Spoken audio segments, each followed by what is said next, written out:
Some of the top executives are trading their own companies with our Insider Trades tool. See who's been buying or selling stock and what their trades say about insider sentiment. Use this unique big data tool to make more informed stock trades.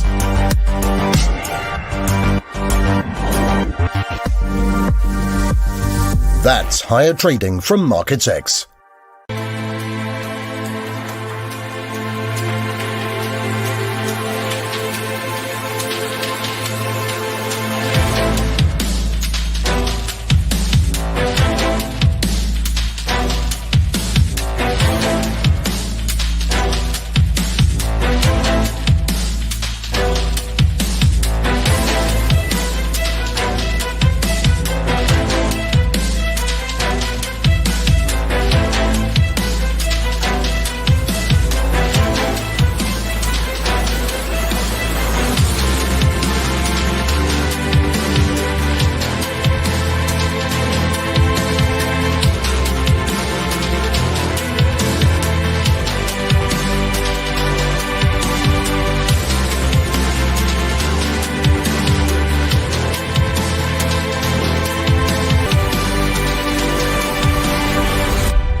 And we're live. Good day, good morning, good afternoon, everyone, and welcome to another busy day in the markets with Dot Financial News. The day when the Federal Reserve will conclude a two-day meeting and hopefully give investors some hints on the direction of the U.S. economy. My name is Andrew, and this is what's happening in the markets today, Wednesday, 22nd of September, 2021. The U.S. stock markets closed the day in red yesterday after 2 days of sell-off, but today the Dow Jones, the S&P 500, and the NaDAQ point to a higher opening. Pre-market trading, we saw all three indices gaining anywhere between 0.4 and 0.6%. Is it time to buy the dip, guys? That is the question. Crude Oil WTI gained on the last two trading sessions after the API Inventories last night showed a big draw in stockpiles of over 6 million barrels. Crude Oil Inventories will be announced in about 1 hour from now, and analysts are expecting a draw of almost 2.5 million barrels. But looking at the numbers released last night, this number might vary widely. Meanwhile, Crude Oil WTI is trading close to the $62 mark, gaining on the last two trading sessions.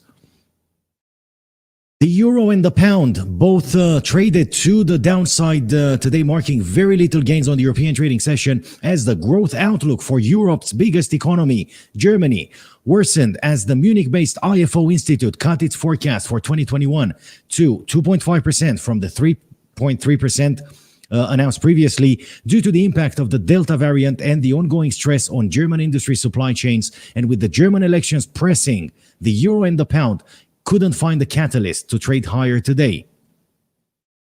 The US dollar index traded a bit lower today, heading towards the $93 mark, while awaiting for the Fed resolution, and gold futures remained almost unchanged, trading at around $1,775 an ounce. And in the cryptocurrencies markets, we see Bitcoin and Ethereum both trading to the downside again today, with Bitcoin heading towards the 42,000 level and Ethereum trading just above the 2,900 mark. Just before we get started, I want to rest assure anyone that's watching our live broadcasts that anything you hear or see during our broadcast does not represent investment advice nor a solicitation to buy or sell contracts for difference or cryptocurrencies.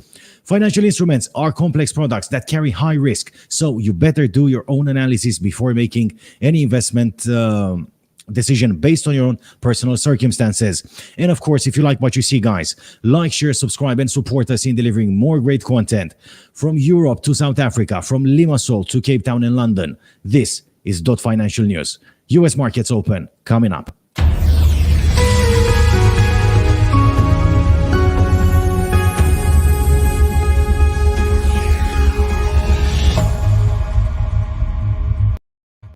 Right. Good day, good morning, good afternoon, everyone, and welcome to the U.S. Markets Open. Rian Hobson, my reliable co-presenter, is joining us from South Africa today. So big welcome to Rian Hobson. Hi, Rian. How are you? I'm good, Andrew. How are you? Good, good, good. And very excited to see what's going to happen today with the crude oil inventories, with the Fed decision, with the press conference. We have a lot of news in the economic calendar. Even here in South Africa, excuse me, in South Africa, we got the inflation numbers out earlier. It's a bit sticky, 4.9%. Yeah, but they came out in green, so congrats. How is the South African rand doing today after the data release, Rian? It did. It's still trading in ranges since for the last 2 days. Actually, it actually gained a bit momentum against the US dollar, but not that much. Not something you can talk about. But it's been sitting in this range now for quite some time, basically in this whole entire bracket, and it's not moving as much. Actually, quite stable for a change. Okay, well, that's good, isn't it? Yes, it is definitely for the gas prices. Right. Now, what's happening? Talking about gas prices, you mentioned gas, so I'll let you move on. What's happening in the soft commodities markets today? Soft commodities, all green. Actually, I got some news earlier about coffee. There's also supply strain problems when it comes to coffee. There's a bit of a bump in coffee, if you can see earlier in the 1 hour chart, but it actually was brought down by the 200-day EMA, and it's actually trading a bit down. Obviously, with the Fed in mind, I think traders were just giving up a bit. So coffee have a bit of a supply strain problems, and obviously it's getting cold in Europe. So that is the whole story there. Sugar was also the other one. He actually broke the 200-day EMA and actually got up. Obviously, the two goes hand in hand. Obviously, you need a bit of sweetening when it gets to the coffee. The other one was the wheat. The wheat. You still remember the wheat? Yes, of course. With the tea. Yes. The wheat price is actually gaining quite some momentum today. Not that much. Have a bit of support with the 50-day EMA, and look for the prospects obviously with the Federal Reserve tonight in. It looks like it's going to sit and trail there by the 50-day EMA, but it looks actually solid. Then the last one, cotton. Actually, this is the one that I'm actually glued on because obviously the winter period in Europe. Cotton is actually gaining a bit momentum, pulled it back a bit, but obviously the Fed in mind, so it may go up or may not go up. But for the day, it was actually up by 1% when I checked earlier. Yeah, it's a very nice uptrend there, very nice correction. We see the price settling above the 50 MA and probably heading towards that 200 MA. But what's worth noting is that cotton is still trading below the 200 moving average. So it's still in a downtrend, at least in theory. Correct. You're absolutely right there. But hopefully Jerome Powell can surprise us and push it right through. There were talks earlier on. I was watching Bloomberg and other news channels. There were talks about 4 consecutive hikes, but we might see that only in 2023. We might get a hint today or not. This is basically part of the gossip of the day. We're gonna see what's happening in a few minutes. Right, I see Tyron joining us as well. I bet he heard how big today is, and I see him joining us as well.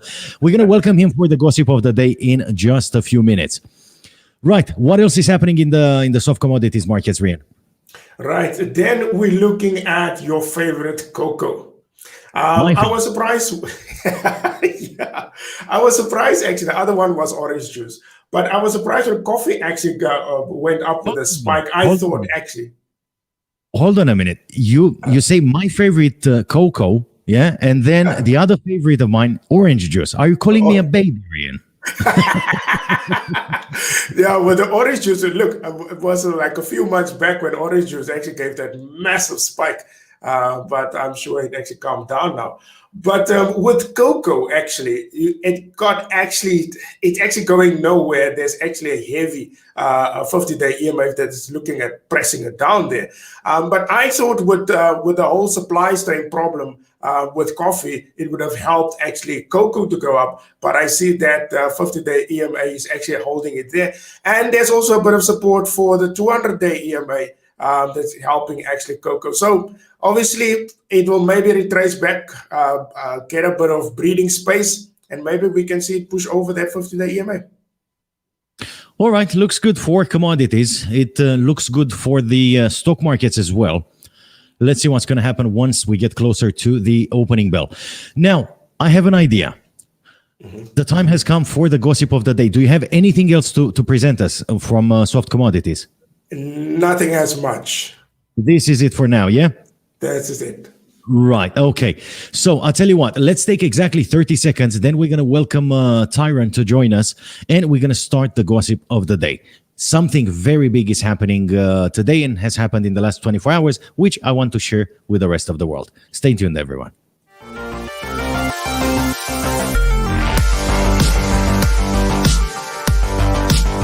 Keep your finger on the market pulse with the News Alerts tool. Stay up to date on the latest sentiment across all the major asset classes. Uncover bullish or bearish signals tied to specific assets that could be developing before major price moves, and track how news sentiment correlated with price in the past. Track the news volume on an asset, its fear index, and get a better feel for its underlying strength. All with News Alerts, your central hub for market information. That's higher trading from MarketsX. And we're back. So it's me, you, and it's time to start the gossip of the day with Tyron Schultz joining us. Hello, Tyron. Good afternoon. How are you? Good afternoon, gentlemen. I'm well in yourself. How, Tyron? Always good, always good. Right, so gossip of the day, guys. First of all, the Federal Reserve, okay, this is basically the biggest event of the day by far. The Federal Reserve will conclude its two-day policy meeting, and it's expected by most analysts to give a strong signal that it will begin reducing its monthly bond purchases before the end of the year. Only a minority expects the process to begin immediately, but, you know, sometimes we might be taken by surprise. Equally important will be any changes of the dot plot, not the dot financial news, the other dot plot. Projection of Fed officials' expectations for future interest rates. The last one suggested no rate hikes until 2023 at the earliest, but fears that inflation is proving stickier than expected may accelerate that timeline. What is your view, gentlemen, on the Fed meeting today? Honestly, I think that the Fed will only start to taper in 2021. I honestly doubt they're just going to put a timeline on tonight. And then obviously the story of the dot plots that come in. For me, it's actually strange where they say they will have more interest rates later, because I think the peak growth period is over for now. And from now on, it will go down. So I don't understand how they're going to lift up interest rates when the economy is actually slowing down. It just doesn't make sense to me. I would expect them to move earlier, get tapering done as soon as possible, move that interest rates, because at least you need some firepower. When things are happening again, something bad is happening, you have some firepower, you have interest rates that you can drop, you have actually QE that you can use. But if you don't have firepower, or you use all your firepower now, if a black swan thing is happening again, we don't know, then what you're going to use? I'm on the same boat as Ria. Yeah. All right. Well, yeah, the signals were quite clear. So I'm sure Jerome Powell will surprise us with a statement later on. Now, the second very interesting gossip of the day, guys, and now I'm glad everyone is sitting down. One of the biggest brokerages in Europe, London Capital Group, unfortunately had their license withdrawn yesterday by the Cyprus Security and Exchange Commission. Last month, the broker was fined 40,000 euros. Let's have a quick look at the article, because it's very interesting. London Capital Group is a huge company that lasted for quite a few years. But at some point, 2018, 2019, the company started going into a bit of turmoil. And unfortunately, this concluded with their license being withdrawn. The Cyprus Security and Exchange Commission announced yesterday the withdrawal of the Cyprus investment firm license of London Capital Group, citing multiple violations of mandatory compliance requirements. According to the regulator, the broker failed to appoint at least 2 people as directors. In addition, it did not establish adequate policies and procedures to ensure its compliance, including the compliance of its managers and employees with its obligations under the law, as it did not ensure that its compliance officer, who is responsible for the compliance function for any reporting. The decision to withdraw the license of the broker was taken by the Cypriot regulator on June 14th in a meeting. As a result of the withdrawal, the broker now has to wrap up its operations under the Cyprus investment firm license by closing the open positions and return the client's funds, including profits. Moreover, it has to examine and resolve all client complaints. This was the news that came out this morning. The news is provided by Finance Magnates, and I also cross-checked it with the Cyprus Security and Exchange Commission's website, and we can see here, under board decisions, the latest article, London Capital Group had their license withdrawn. What's your take on this, guys? To be honest, whenever I see something like that, I know it's not good. I really hope all the clients will be looked after, because in South Africa, something similar happened to JP Markets. Unfortunately, I was on the other side of it, and I never got my money back. It's still a court case, so it's really it's a tough it's something tough for traders, because I hope not some traders' lost funds weren't stuck in that broker, because that is not good. Because some people's careers can actually end to something like that. So it's really something tough to deal with. There's a good news, coming from all this cascade of bad news regarding London Capital Group. Now, under CySEC, under ESMA, under the European regulator, you as a trader should be covered by the Investor Compensation Fund. Okay, wow. And usually the Investor Compensation Fund covers you up to a few years back. It was 20,000 euros or dollars. Okay, I don't know what amount is it now, but a few years back was up to 20,000. It might have increased. It might have remained the same. I don't know exactly. But based on the Investor Compensation Fund, then clients should be looked after. Yeah, they should get their funds back. This is it. It's big, guys. How often do you see headlines like this in South Africa? Not often. Ever since I started trading, I only saw the JP Markets one. I was involved in as a client as well. I don't know. Rian has been trading more longer than what I have, so you probably have seen a few of these articles. Yep, yeah. I saw actually about 3 of them of these companies actually folding. But it's actually sad because obviously the people get affected quite badly, and then obviously you get this bad tone about the industry, and that makes it actually literally a bitter pill to swallow. You do your good job, and then people just mess it up. Well, as long as you know your rights as a client and you're trading with a regulated firm and you know exactly how regulation works, then it shouldn't be a problem.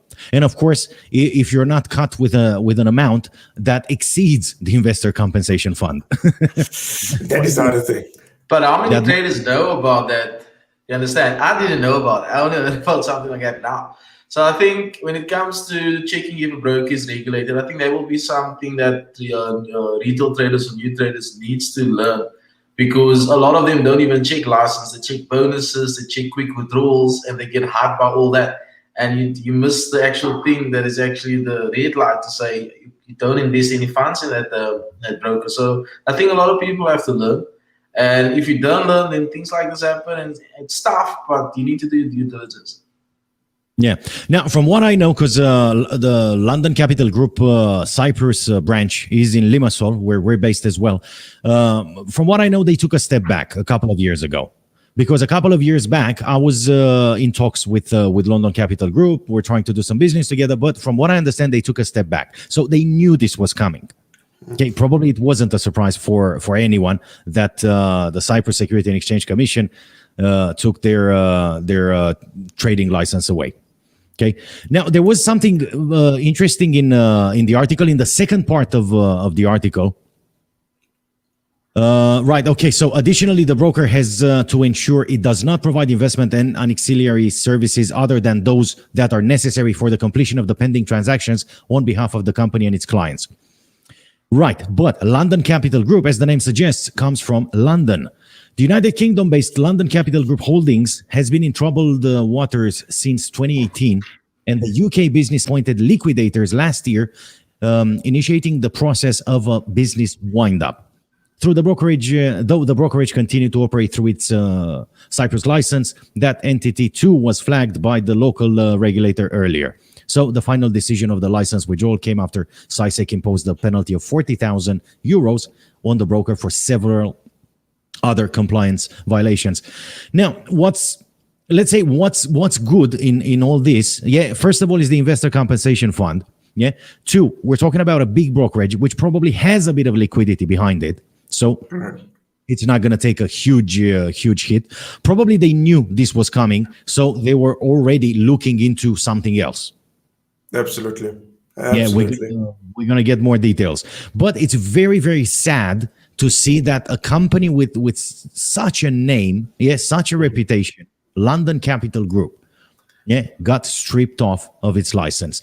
Now, I'm going to ask you a quick question, because we're getting very close to the opening bell. What do you think led to the company collapse like this?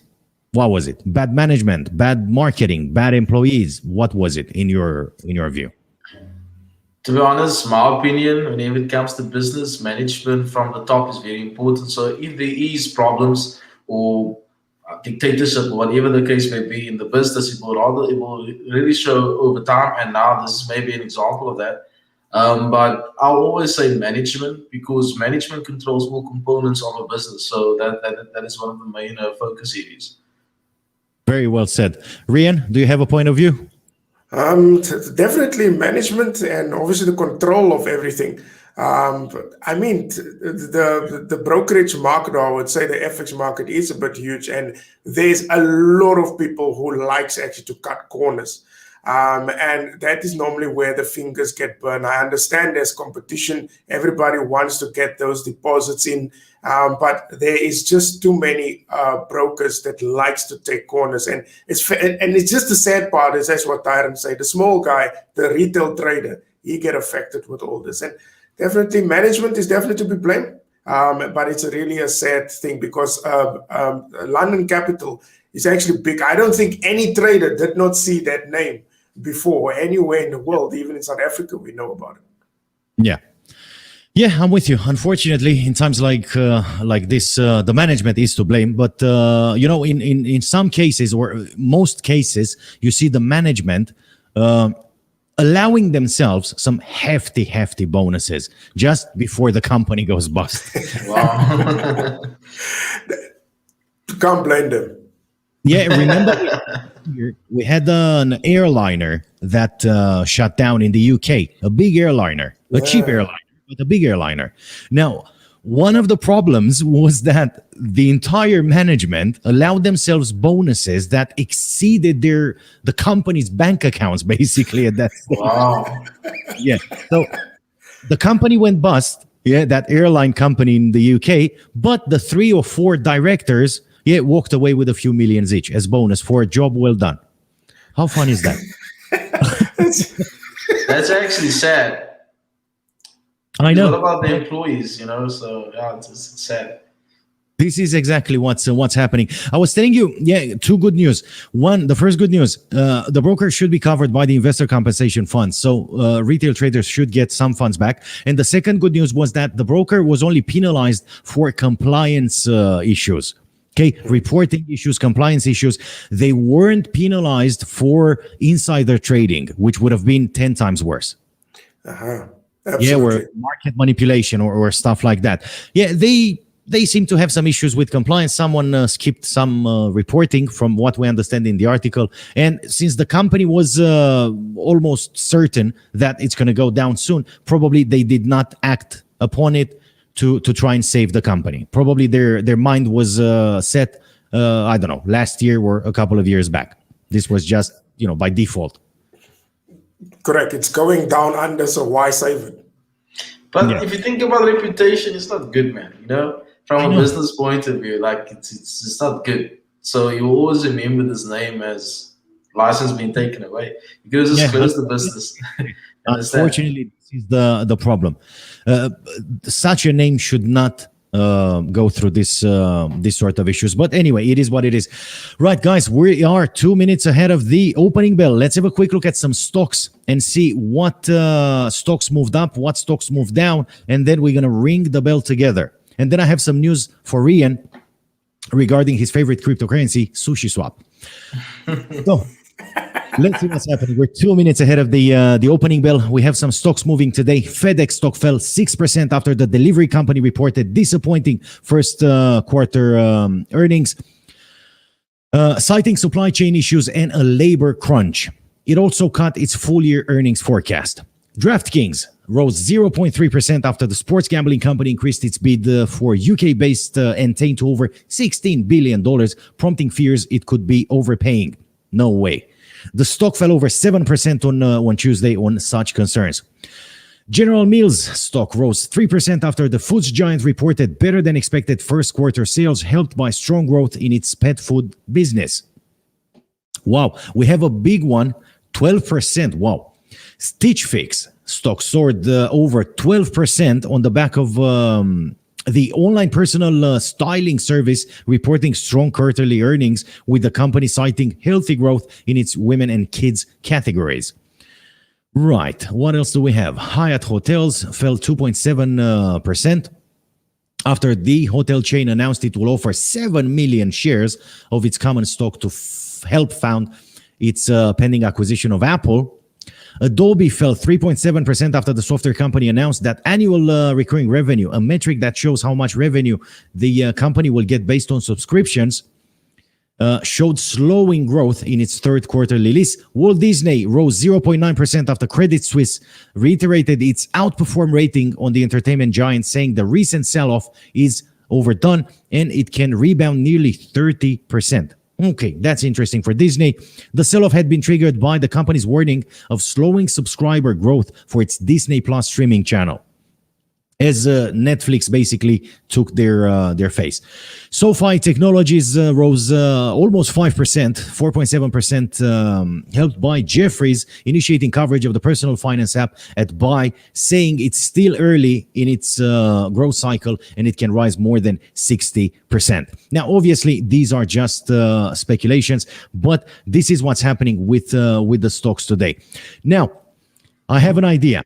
Let's take exactly 30 seconds and then we're coming back with the charts of the day. Are you ready? Yes. 100%.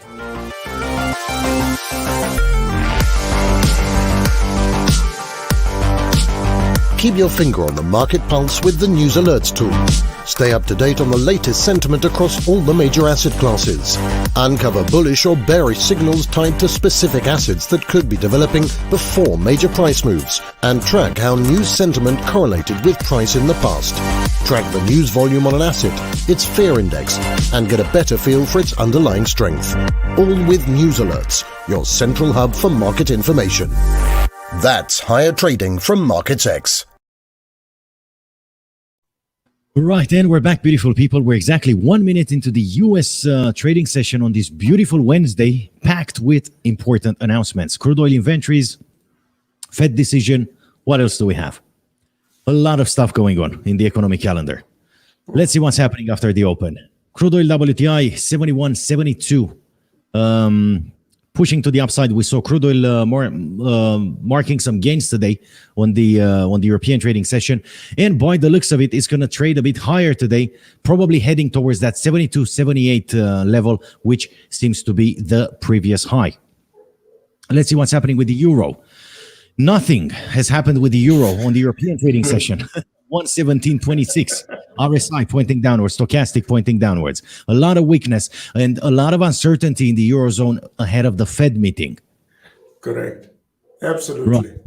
Pound trading to the downside, 136.22. RSI stochastic, way into the oversold levels. There is great potential for the pound to continue this downtrend, potentially targeting the 136 flat at some point today. USD JPY, whoa, there we go. A bit of strength for the dollar. 109.61 this afternoon. RSI stochastic pointing upwards. We're going to see the US dollar, the USD JPY at least, probably strengthening a bit. However, yeah, in the last three highs, we did not see the market managing to create higher highs, indicating a potential uptrend. So the dollar is still weak. However, USD JPY seems to be doing a bit better. 109.61. We might see 109.80 somewhere there in that region if the downtrend will continue. 109.89 somewhere there in that region should be the next retest to the upside. But anything can happen. Let's move on. Aussie dollar, 0.7240, dropping just like the euro and the pound. RSI, stochastic, both below, trading below the 50% mark, indicating weakness in the market. USD CAD. Okay, the USD seems to be looking to the upside today from what we see. 128.10, RSI pointing upwards, stochastic pointing upwards. And the RSI, if you look carefully, did not manage to come all the way down into the oversold levels. It's trading high from the 43% mark. So a bit of strength for the US dollar, or for the USD CAD. I'll say this with more confidence when I'm going to see this level broken to the upside. And the market creating higher highs. Let's see what's happening with the S&P 500 and the Dow Jones today. Positive opening for the S&P 500, but very, very shy in comparison to the big drop that happened in the last 12 trading sessions. The S&P 500 and the Dow Jones lost in 10 out of 12 trading sessions. That's good. So we see a positive opening, but very, very shy. There's more potential to the downside than it is to the upside. However, this gap that was left here a few days ago should be filled eventually. And that might mean good gains for some traders. Dow Jones, positive opening for Dow Jones, but again, very, very shy in comparison to the big gap that we had at the opening yesterday. Again, RSI stochastic at somewhere around the 50% mark. They're not pointing upwards. They're not pointing downwards. They're mostly flat, indicating quite a bit of weakness. What do you reckon, guys? Is it time to buy the dip yet? Not as yet. No? Tyron? I'll first wait for the news to come out and then I'll see. But for now, I'm sitting on the fence. It's the first time when I see Tyron shy when it comes to trading. The absolute first time. Okay, let's move on. Apple. Positive opening for Apple, but again, we see a pullback to the downside, $143.93 for Apple. And Apple kept trading to the downside for quite some time now, since the 7th of September. Amazon. Negative opening for Amazon, 3344.81 RSI stochastic, again pointing to a sell-off that might happen. Let's see what's going to happen in the next hour or so. Nvidia, $212.70 and dropping by the looks of it. We see a bit of divergence between indicators there. Stochastic seems to be pointing upwards, indicating a bit of buying momentum, while RSI turned around is trading at the 42%, pointing downwards, indicating a bit of a sell-off in the markets. The US dollar index trading to the upside ahead of the Fed resolution that will happen this evening at 6 o'clock GMT. So it's going to be 2100 hours GMT plus 3 where we are. 93.26 for the US dollar index, pushed to the upside on the European trading session. Very, very shy still. And it's understandable. Gold, 1776.35. A few minutes into the US trading session. Positive opening. Let's see. Do you think investors are running for gold now, just in case something bad might happen with the dollar? I don't think so. You would have seen a huge spike in gold. It's basically, for me, it's been sitting there for quite some time. I know, but gold and the dollar index move in opposite directions. And if we look carefully, we can see here the US dollar index pushing higher a bit, the last 3 candlesticks. We can see gold dropping a bit. We saw a bit of selling power pressure happening there. But as of now, we're looking at a green candlestick. So let's see. Let's see what's going to happen later on. It's almost impossible for these two assets to move in the same direction. Correct. But I think best thing is to sit on the fence here. It depends how brave you are. Brent oil futures heading to the upside. Apparently, towards a retest of that 75.89, 75.90 level. We're inches away from that. If the price action will settle above that level, then probably some traders will go in long on the asset. Other traders, as you can tell, might just sit on the fence. Right. Shares on a 60-minute chart, 22.85 for silver. A bit of push to the upside. A few minutes into the US trading session, RSI stochastic pointing upwards. Okay. At least silver is pointing to the upside. Let's see what's happening with Tesla. Your favorite. $741.80. As soon as you mentioned it, I saw the price melting. For Tesla. Right, RSI not indicating much, around the 50% mark, flat, stochastic pointing upwards, but nothing has happened just yet. 742.34. Facebook, my favorite, open to the downside. Are you going to say it or I'm going to say it? No, say it. Right, this is what happens when you change your advertising policies. You're shaking off. And you pick on the innocent companies. Right, $347.64 for Facebook. We see a opening to the downside. There we go. Yeah, I'm not happy. There we go. RSI pointing downwards, stochastic pointing downwards. The sell-off on Facebook might continue. 335 is the previous low. Let's see what's going to happen. I'm not going to jinx it. Alibaba, what's happening with Jack Ma? Alibaba, 152.42. Positive opening. You see? Positive opening. RSI pointing upwards. Stochastic pointing upwards. Alibaba might be doing a bit better today. And Rian's favorite, Bitcoin, 42,249. Very little gains on the European trading session. But overall, Bitcoin is still trying to make up for this massive drop here that started on the 18th. Sure. Ethereum. Copy paste with Bitcoin charts. The only difference is the price below $3,000, $2,938.05 for Ethereum. Again, trying to catch up with the downtrend that started on the 15th at 2300 hours.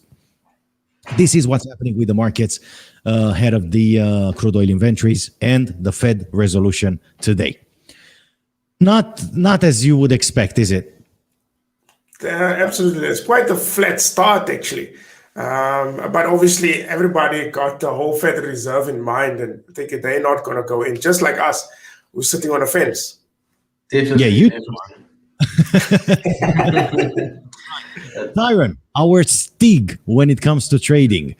Are you going to trade today? Do you have anything prepared for today? Yeah, I have a few things prepared. I'm actually into two trades, GBP JPY and Euro JPY, into two small scalping trades. So yeah, when we do a bit of live trading, I'll explain my analysis and we'll see how it performs. All right. Okay. Fingers crossed. Are you confident you're going to make a bit of profit today, or what's happening? I'm confident. Any trader needs to be confident when they trade. Otherwise, why do you trade? But with proper risk management, I can be confident to say I can allow my trade to perform. So yeah, let's see how it goes.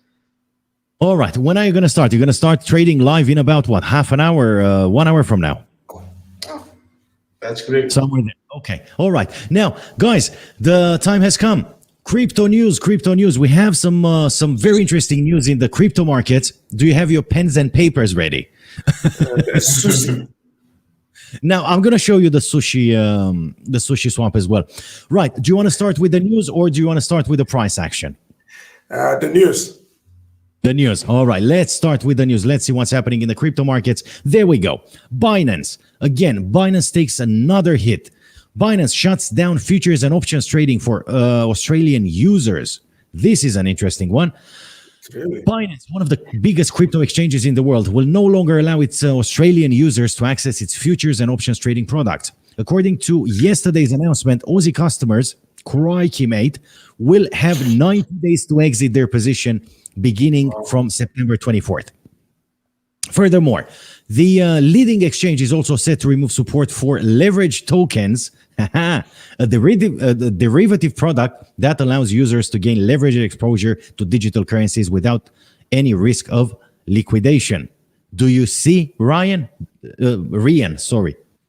Do you see? Yeah, Right. but what is the reason for them to leave Australia? Binance is a long story with Binance. I kept talking about it over and over again. You have a lot of videos on the Financial News YouTube channel. Feel free to go there, watch our videos, see what's happening with Binance, and then if you like it, like and subscribe, of course. Right. Binance has been doing all it can to enter the good books of regulators. In late June, the exchange lowered the maximum leverage position on Binance futures from 101 to 20 amid clashes with regulators across the globe. A month later, it discontinued its stock token product. And just last month, Binance opted to introduce mandatory KYC, just last month, unbelievable, for all its users in order to strengthen compliance. Man, this AML policy goes around for years and years. Any financial institution, any institution that's involved in anything involving money, going in and out the company, has to do the KYC. This is it, AML procedures. Right. The exchange platform also moved to discontinue trading for the Singapore dollar as well as the Norwegian krone. As reported by Bitcoin peers, the U.S. Commodity Futures Trading Commission recently probed into Binance for suspected market manipulation and insider trading. Hold on a minute. If we are here talking about market manipulation and insider trading, can we rewind a few months and remember how a coin that has absolutely no purpose or use was pumped over 6,000, 7,000%? Which was done by Elon Musk, but Dogecoin. Aha, Rian said it. I didn't say it this time. Man, the entire world is against Binance for some time now, for months. Binance got banned almost all over Europe.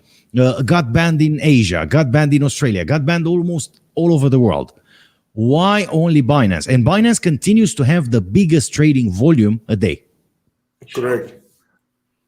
Two things, because I was asked. I was interviewed as well regarding this topic. I was very surprised that they asked me. So why do you think Binance is taking a beating from the regulators? Man, there is no smoke without fire. There is no fire without smoke. Yeah. And again, an old saying says that every fairy tale, has an essence of truth somewhere in it. Okay. So probably at some point, in the past couple of years, Binance did something less, let's say, on the regulation, although there is no regulation. Okay, but they definitely did something that attracted all this heat. Anyway, moving on. The second problem that we have, they will not stop, mate. DeFi hackers strike again as cross-chain protocol P Network loses only $12 million. Only $12 million. Yes, there we go. Cross-chain DeFi protocol P Network is the latest victim of a security breach resulting in a loss of $12 million worth of Bitcoin. The unknown perpetrator stole 277 Bitcoins by leveraging a codebase bug. Nice one. Check this out. How many coins does El Salvador hold? Do you remember? 700. 700 now. Yeah, they bought the third, basically, of what El Salvador is holding, the entire country. There we go. We're sorry to inform the community that an attacker was able to leverage a bug in our code base and attack PBTC on BSC, stealing 277 Bitcoin, most of its collateral. The other breaches were not affected. All other funds in the P network are safe. Who would believe that? someone believing it. Right. Shortly after reporting the incident on Twitter, the PNet, nice man. Now we're reporting incidents on Twitter, mate. We don't have the Securities Exchange Commission. We don't have a watchdog. We're reporting an incident on Twitter. Very nice. Was that not Elon Musk? No, mate. Leave Elon Musk alone. Are you being racist, Rian? What do you have against him? Oh my God! You keep saying Elon Musk. What does Elon Musk have to do with this? Because it's on Twitter. Wasn't I that know. story with him and Twitter that boosted up the whole thing on of Dogecoin? It happened on Twitter. Donald Trump was posting on Twitter until Twitter disabled his account. So there is a God. If they could do it for Donald Trump, hopefully they're going to do it for others. Right. So, network. P Network went further to reassure users that all other breaches of its network were not affected and that the remaining funds stored are safe. Consequently, the exploited breaches should become operational soon. The team also sent an open message to the Black Hat hacker offering a $1.5 million bounty if they return all stolen funds. Right. 277 times 44,000.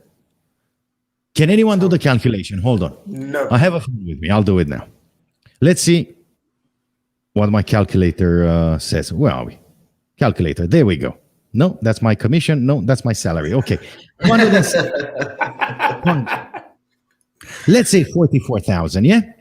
12,188,000.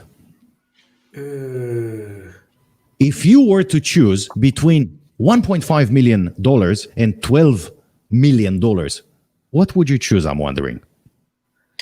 My thing is this: why would I steal 12 million to take 1.3 million? No, I'll keep the 12 million. You know, what's the point? All right. Okay. Right. So, open message. We're really sorry about what happened. We're working on a solution for users who were affected by the attack. We will keep you posted on this. Although this is a long shot, we're offering a clean $1,500. Oh, no, not on Twitter, man. I don't want to go there. Bounty funds are returned. Finding vulnerabilities is part of the game, unfortunately, but all the DeFi ecosystem to continue growing, returning funds is a step in that direction. So this is what is happening. These are the latest news. Hackers are still attacking DeFi protocols, and probably they're going to do it forever. I doubt it's going to change. I honestly doubt. You know what I also doubt? I doubt that we're going to have a bulletproof system. Because if in 2021 hackers can connect to NASA, to the Pentagon, and mess up things in their computers, Exactly. I mean, we're talking about, but I'll tell you what, I haven't heard so far, now that you brought it up, Rian, thank you very much for that one. I haven't heard so far if anyone, if any hacker tried to attack Tesla, SpaceX, or the Boring Company. Shots fired. Maybe they just have good security. Yes, I never heard of someone going that way, which is nice. Okay, people are fearing Elon Musk in theory. Right, let's see what's happening with the price action, guys, of cryptocurrencies. We see the market moving to the downside in the last 24 hours. Overall, the market is down 4.31%. We see Enzyme as the top gainer with a gain of almost 50%, 49.4% for Enzyme, which is currently trading at 138 euros and 90 cents. Again, the highest volume held by Bitcoin in the last 24 hours. Wow, 37.31 billion for Bitcoin. New listing Shiba Inu, we know that already. Most visited in the 24 hours. Enzyme, it had 11.100 and right. Hold, I cannot read this number. 11,102.33% increase in views. They definitely announced something. Right, and now, top gainers in the last 24 hours. Enzyme, 49.4% gain. Okay, I'll just say the ticker, NMR. 1% gain in the last 24 hours. Axie Infinity with the ticker AXS, 7.6%. LivePeer, 7.3% gain. LEO, 1% gain. Terra USD, DAI, and Tether, they all moved below half a point, 0.4, 0.1, and 0.01% for Tether. These are the gainers in the last 24 hours. Let's see at the losers, because we have a lot of losers in the last 24 hours. There we go. Adventure Gold, 21.6%. Oh My God Network, 14.4%. Cello, 13.9%. Brain Trust, 11.63% pullback. UMA, 10.5%. Near Protocol, 9.8%. Origin Token and Harvest Finance both dropped 9.6% and 9.1% respectively. And Rian's favorite, there we go, pulled back 8.1%. There we go. Oh no, Sushi Swap. Yes, but it's the good news is that SushiSwap is not at the top of the losers. Well, he's still a loser. But market is down 4.3%, Rian. Oh, but he got hammered. I mean, it's nearly 5%. Hold on a minute. You wouldn't say Microsoft is a loser today, yeah, when we see the NaSDAQ, the S&P, and the Dow trading to the downside, or Apple. Still, I would say it's a loser. Yeah, loser for the day, not loser in the, It's like the whole loser story. Right. Okay. Let's see what's happening in the last hour since the U.S. markets have opened. Let's see what happened. We're looking at some losers now. Right. AMP, Mirror Protocol, NMR, and Harvest Finance. Little change. 2%, 1.2%, 1.2, 0.9, okay, 0.8%. Not a lot of changes in the last. In the last hour. Shiba Inu pulled back half a point, 0.54% drop for Shiba Inu, which is currently trading below 1 cent, I think. Gainers, let's see what's happening with gainers. Coty traded higher, 3.5%. Algorand. I'm wondering if that's related to South Africa or to the rand. No, it's not. 2.9%. Cartesi, 2%. Brain Trust, 1.9%. Okay, we see some gains after the US markets open. Mask Network, 1.8. Cello, 1.3. Fetch AI, 1.5. And Rari Governance Token, 1.5%. Okay, we're not doing as bad as we were doing yesterday. Still bad. Let's see. Right, quick look at the charts, guys. Let's have a quick look at the price action.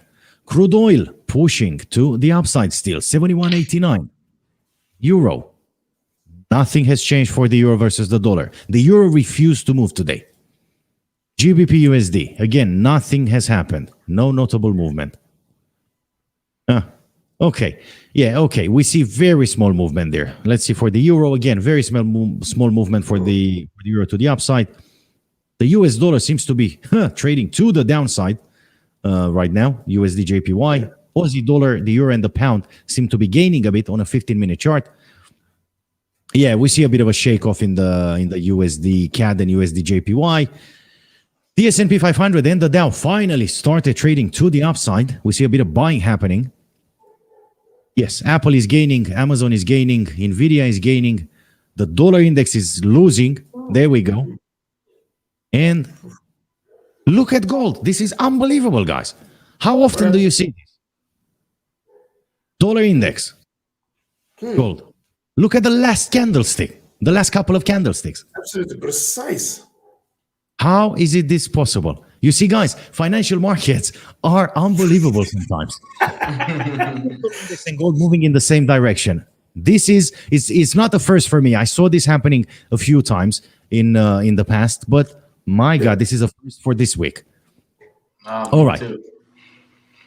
Brent oil futures, there we go, inches away from that target, that I gave you a few minutes ago. How nice would that work for a long position? But again, I'm not encouraging anyone to follow my actions. We're not giving investment advice here. 22.77 for silver futures, again, started pulling back after retesting the previous highs. Tesla is still charging, basically. Nothing has happened with the price. Right, Facebook trading to the downside. This is all I'm going to say today. Alibaba again. Bitcoin seems to be wanting to recover shortly after the US Open, and Ethereum as well. This is what's happening on a 15-minute chart. Right. Okay. Interesting and not so much so far. We're waiting for the crude oil inventories, which will be announced in exactly half an hour from now. Right. What else we have in the economic calendar? Existing home sales coming out in 1 minute from now. And in 31 minutes, crude oil inventories. Then we're going to have the interest rate projections. And the press conference. Okay, followed by the statement of Jerome Powell. Right. Let's see what's happening. Only 1 minute left until the existing home sales. Guys, I have an idea. Let's take exactly 60 seconds. And by the time we come back, maybe the numbers will be out. Perfect.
Right, and we're back. Right, Rian had to go, so it's me and you, Tyron.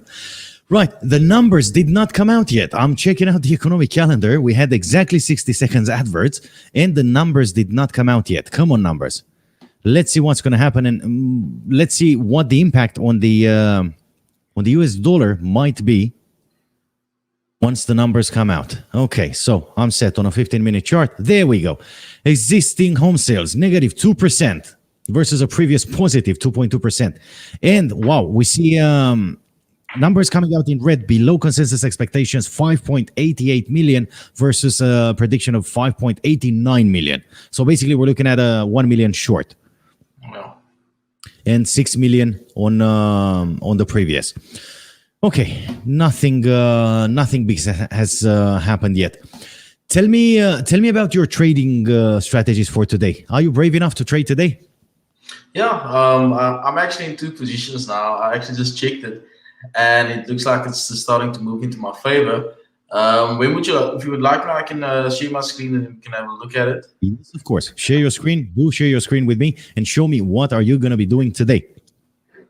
Awesome, no problem. So currently now, I am just quickly just logging. You're logging into your trading account. It's fine. This is how a login looks like. Yeah, so you're going to be directed on that firm's website, and you have to type in your email address and your password. So let me know when you're ready, and I'll bring the screen back on. I'm ready. There we go. There we go. Okay, tell us more about your trades for today. Okay, awesome. So what I'll do is I'll firstly explain my 2 analysis, and then I'll show you guys on the chart. So this is GBP JPY.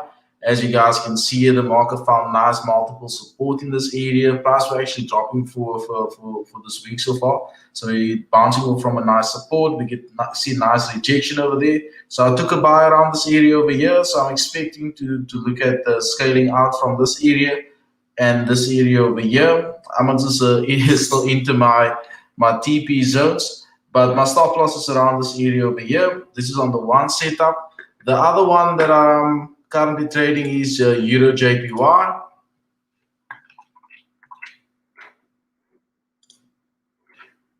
So here you guys can see that Euro JPY setup.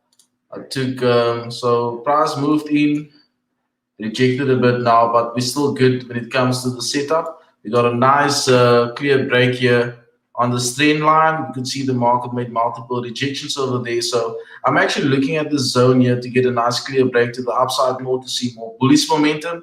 But yeah, this is my 2 current setups. I'm also very conscious about the news that are currently happening today. So if anything happens to my trade, that's why I took a bit low risk, only risking $1.93 on this trade for about $4.15. So yeah, so if anything's news related happens, I'll definitely scale up of my position. But yeah, it's a very tough day to trade because we don't know what the influence of the fundamentals will be for today. But we'll see. I'll definitely tomorrow should give an update on how the trades perform throughout the day and tomorrow. And of course, we're not encouraging anyone to follow your actions. Your trades, are your trades. You're a professional. You know what you're doing. You're trading your own money. Okay, and you've been doing this for years. So if anyone decides to follow your actions, it's at their own risk. We're not responsible for such a thing. Right. I got to get compliance off my back, man. It's so nerve-wracking, but you have to get compliance off your back. Right. Fed day today. Not a lot of movements in the markets, as you said. Not a lot going on. We're going to have in half an hour from now, crude oil inventories in 26 minutes from now.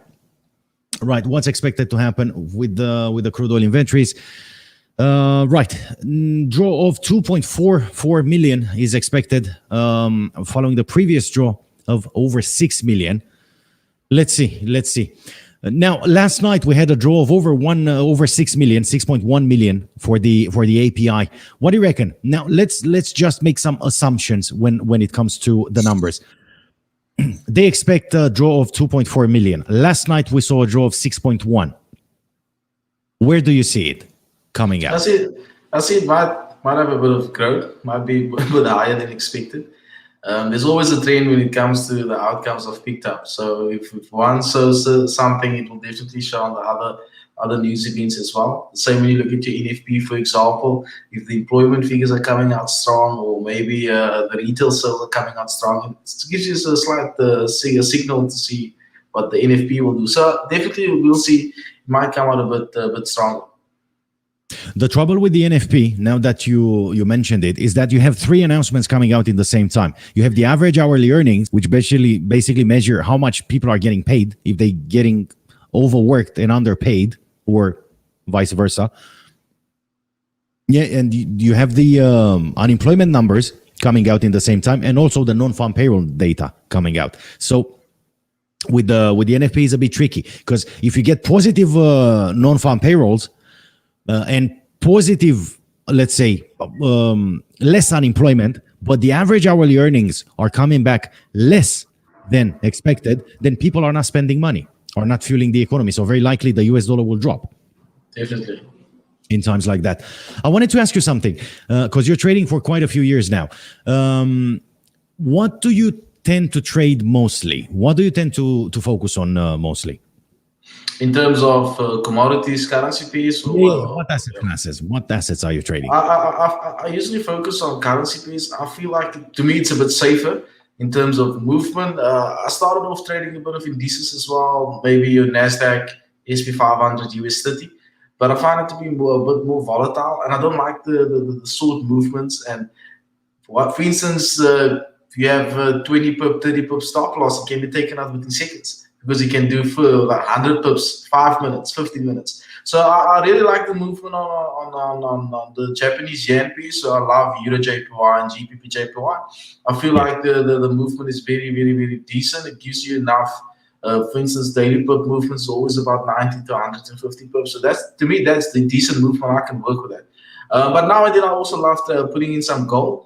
Gold is always my go-to as well, to have some big trades. So yeah, so I really like the currency pair movements. But I always say that you can make money on all pairs. It's just your preference. But I love currencies. How about commodities? Crude oil, natural gas.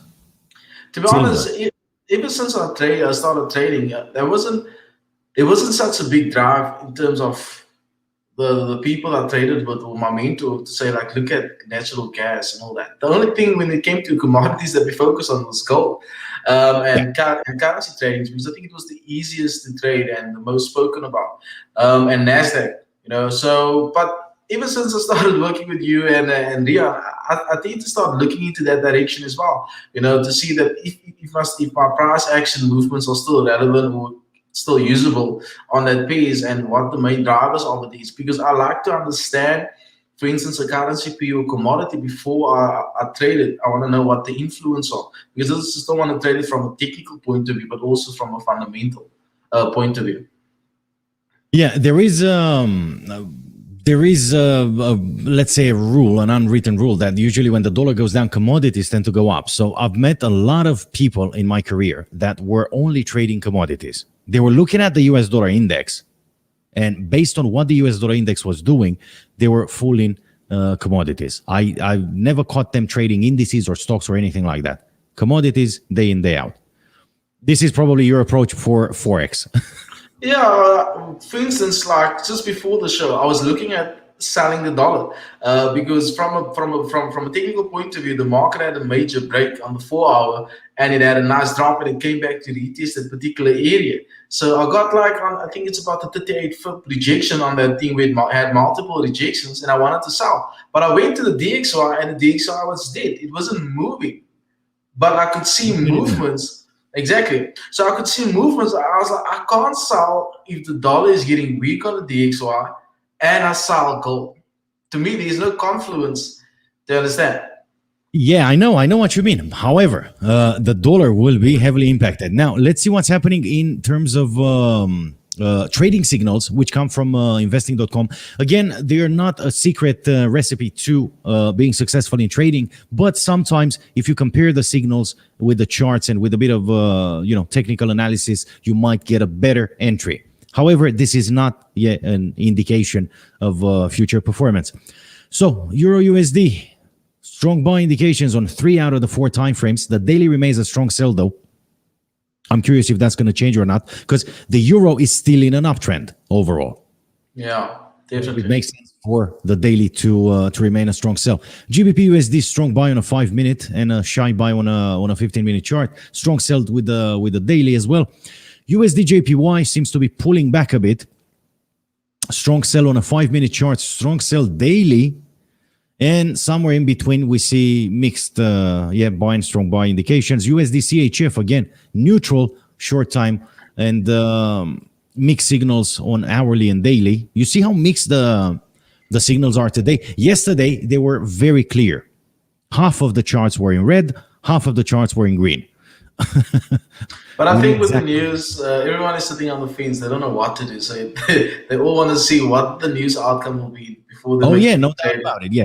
Plus the markets are still digesting. Ooh. Man. nice drop. You can short it if you want. Like, anyway, it's your call. I'm not telling you investment advice. All right, there we go. Right, USD JPY, USD CHF strong sell. So we see the dollar selling off a bit. Okay, after the existing home sales numbers came out in red. Yeah, 1 million below. 100,000, sorry, below expectations. Right, 19 minutes from now, crude oil inventories. Right, what else? Aussie dollar, strong buy on 3 out of the 4 time frames. Euro GBP, mixed, strong sell on a 5-minute chart, nothing on 15 minutes. Hourly and daily, strong buy. USD CAD, strong sell. Okay, we see a reversal happening after the US dollar pushed up the entire European trading session. We see it turning around now. The markets start to calm down. Kiwi dollar trading higher versus the US dollar. Euro JPY, 3 strong buy indications. That's Euro what I mean. And GBP JPY and GBP CHF again, strong buy at least on a 5-minute chart and a 15-minute chart. Okay, the daily still remains a strong sell. So, from my experience, I wouldn't be brave enough to go long term on this one. Yeah.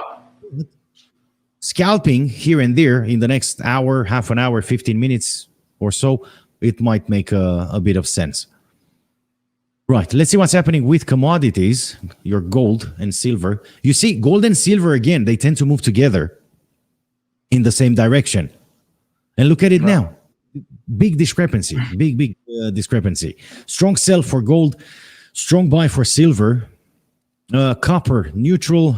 Short term, the daily remains a strong sell. Crude oil WTI and Brent oil, 4 strong buy indications on all 4 time frames. There we go. I was asking you about trading commodities with a reason. Right, natural gas, very undecided, very undecided, and US wheat with 3 strong buy indications. This is what's happening in the markets. Hey, it's not bad. Usually, when commodities don't give you when currency pairs, don't give you a direction of the market, you can always look at commodities. And crude oil WTI and Brent oil and the US dollar index. Right, I'll tell you what, I'm very tempted to do something only for demonstration purposes. So, allow me 60 seconds to log into my trading account, okay? And I'll do it just for demonstration purposes. It's going to be on a demo trading account. No, actually, it's going to be on the small live account that I'm using sometimes to test strategies. Right, hold on. We're coming back live in 60 seconds with some live trades.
Right, and we're back. I managed to log into the trading account. There we go.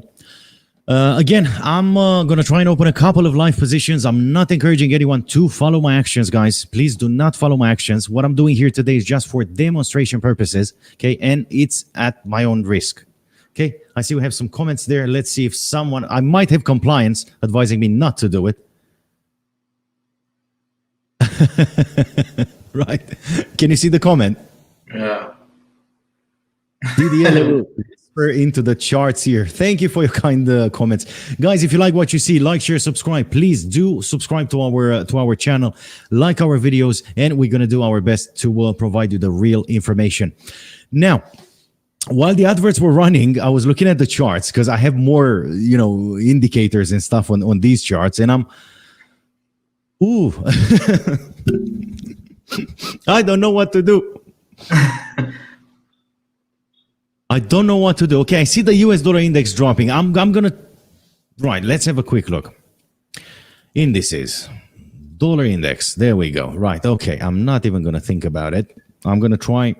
Let's see if they take one. 18. Okay, one contract. No, I cannot. The minimum... Wow. Okay. My leverage is very low though, because I'm trading on a European leverage. Let's see what's happening. 10 contracts. No, I don't have the margin for it. I mean, I do have the margin, but I wouldn't want to risk it. No, I can't. I cannot. I cannot trade it with so little money because it's gonna take $180 margin. Let me try and open it on my side. You have bigger leverage, man. Yeah. Again, listen, I'm not encouraging anyone to trade. I'm not encouraging you to trade. I'm not encouraging anyone to trade. I felt like something might happen and it might worth doing it. I can do it on the demo account, I think. Let's see if we can do it on the demo. I can definitely do it on the demo account. Let's see if I have funds in the demo account. No.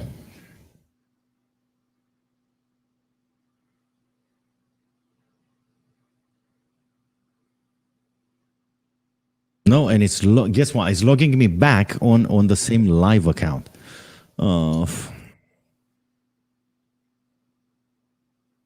Right, demo. There we go.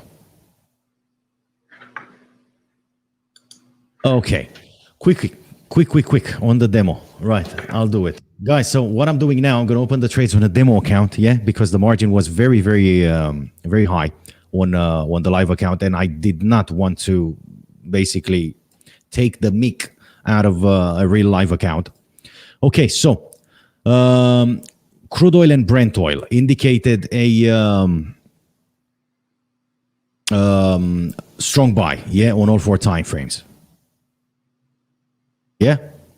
Yep. Where is it? There it is. Okay, strong buy, strong buy, strong buy. Okay, so I'm going to go 20 contracts in, buy, place order. Right, okay. So, again, for demonstration purposes, I have the disclaimer at the bottom of the charts, guys. Okay, do not copy my actions. Trading does carry risk. I'm only trying to see if the signals on investing.com work in times like this, in times of very high volatility. Right, okay, and then the US dollar index. There is the US dollar index. 50 units for the US dollar index. Sell straight off. Now, if this would have been the live account, I would have set a stop loss straight away. Okay, but this not being a live account, yeah, I can leave the trades open for a bit and see what's going to happen. Right, what else is pointing to a strong buy or strong sell? I actually had a look now at my trades, and I think I'm running about $4 in profit, so that's quite good.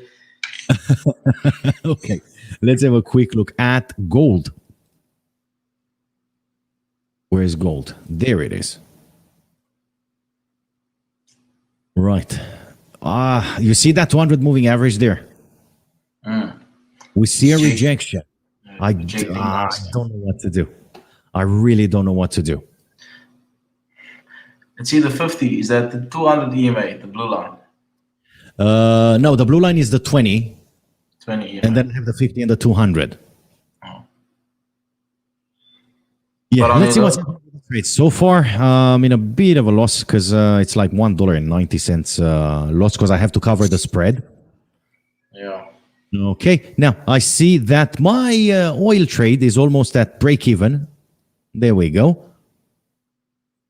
Almost at break even. The dollar. Hold on.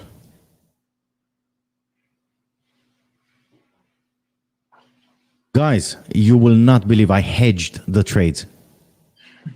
I opened the buy and the sell in the same time. I cannot believe this. You see what happens? I didn't want to trade gold. Oh my God.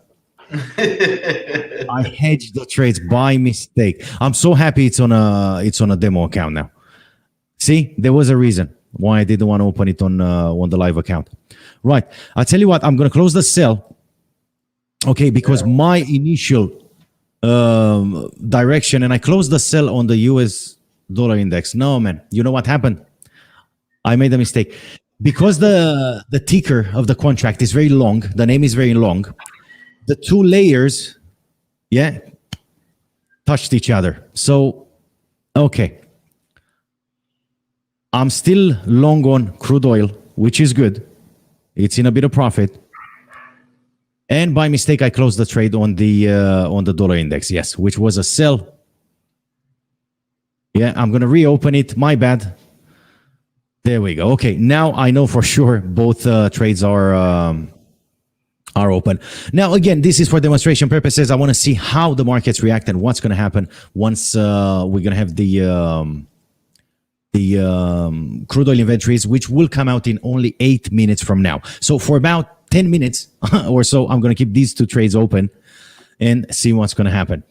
Again, why I decided to go for those two trades? Yeah, very, very simple. I had a look at the signals provided by investing.com, and the only ones that I saw that had four of a kind, basically, were crude oil WTI,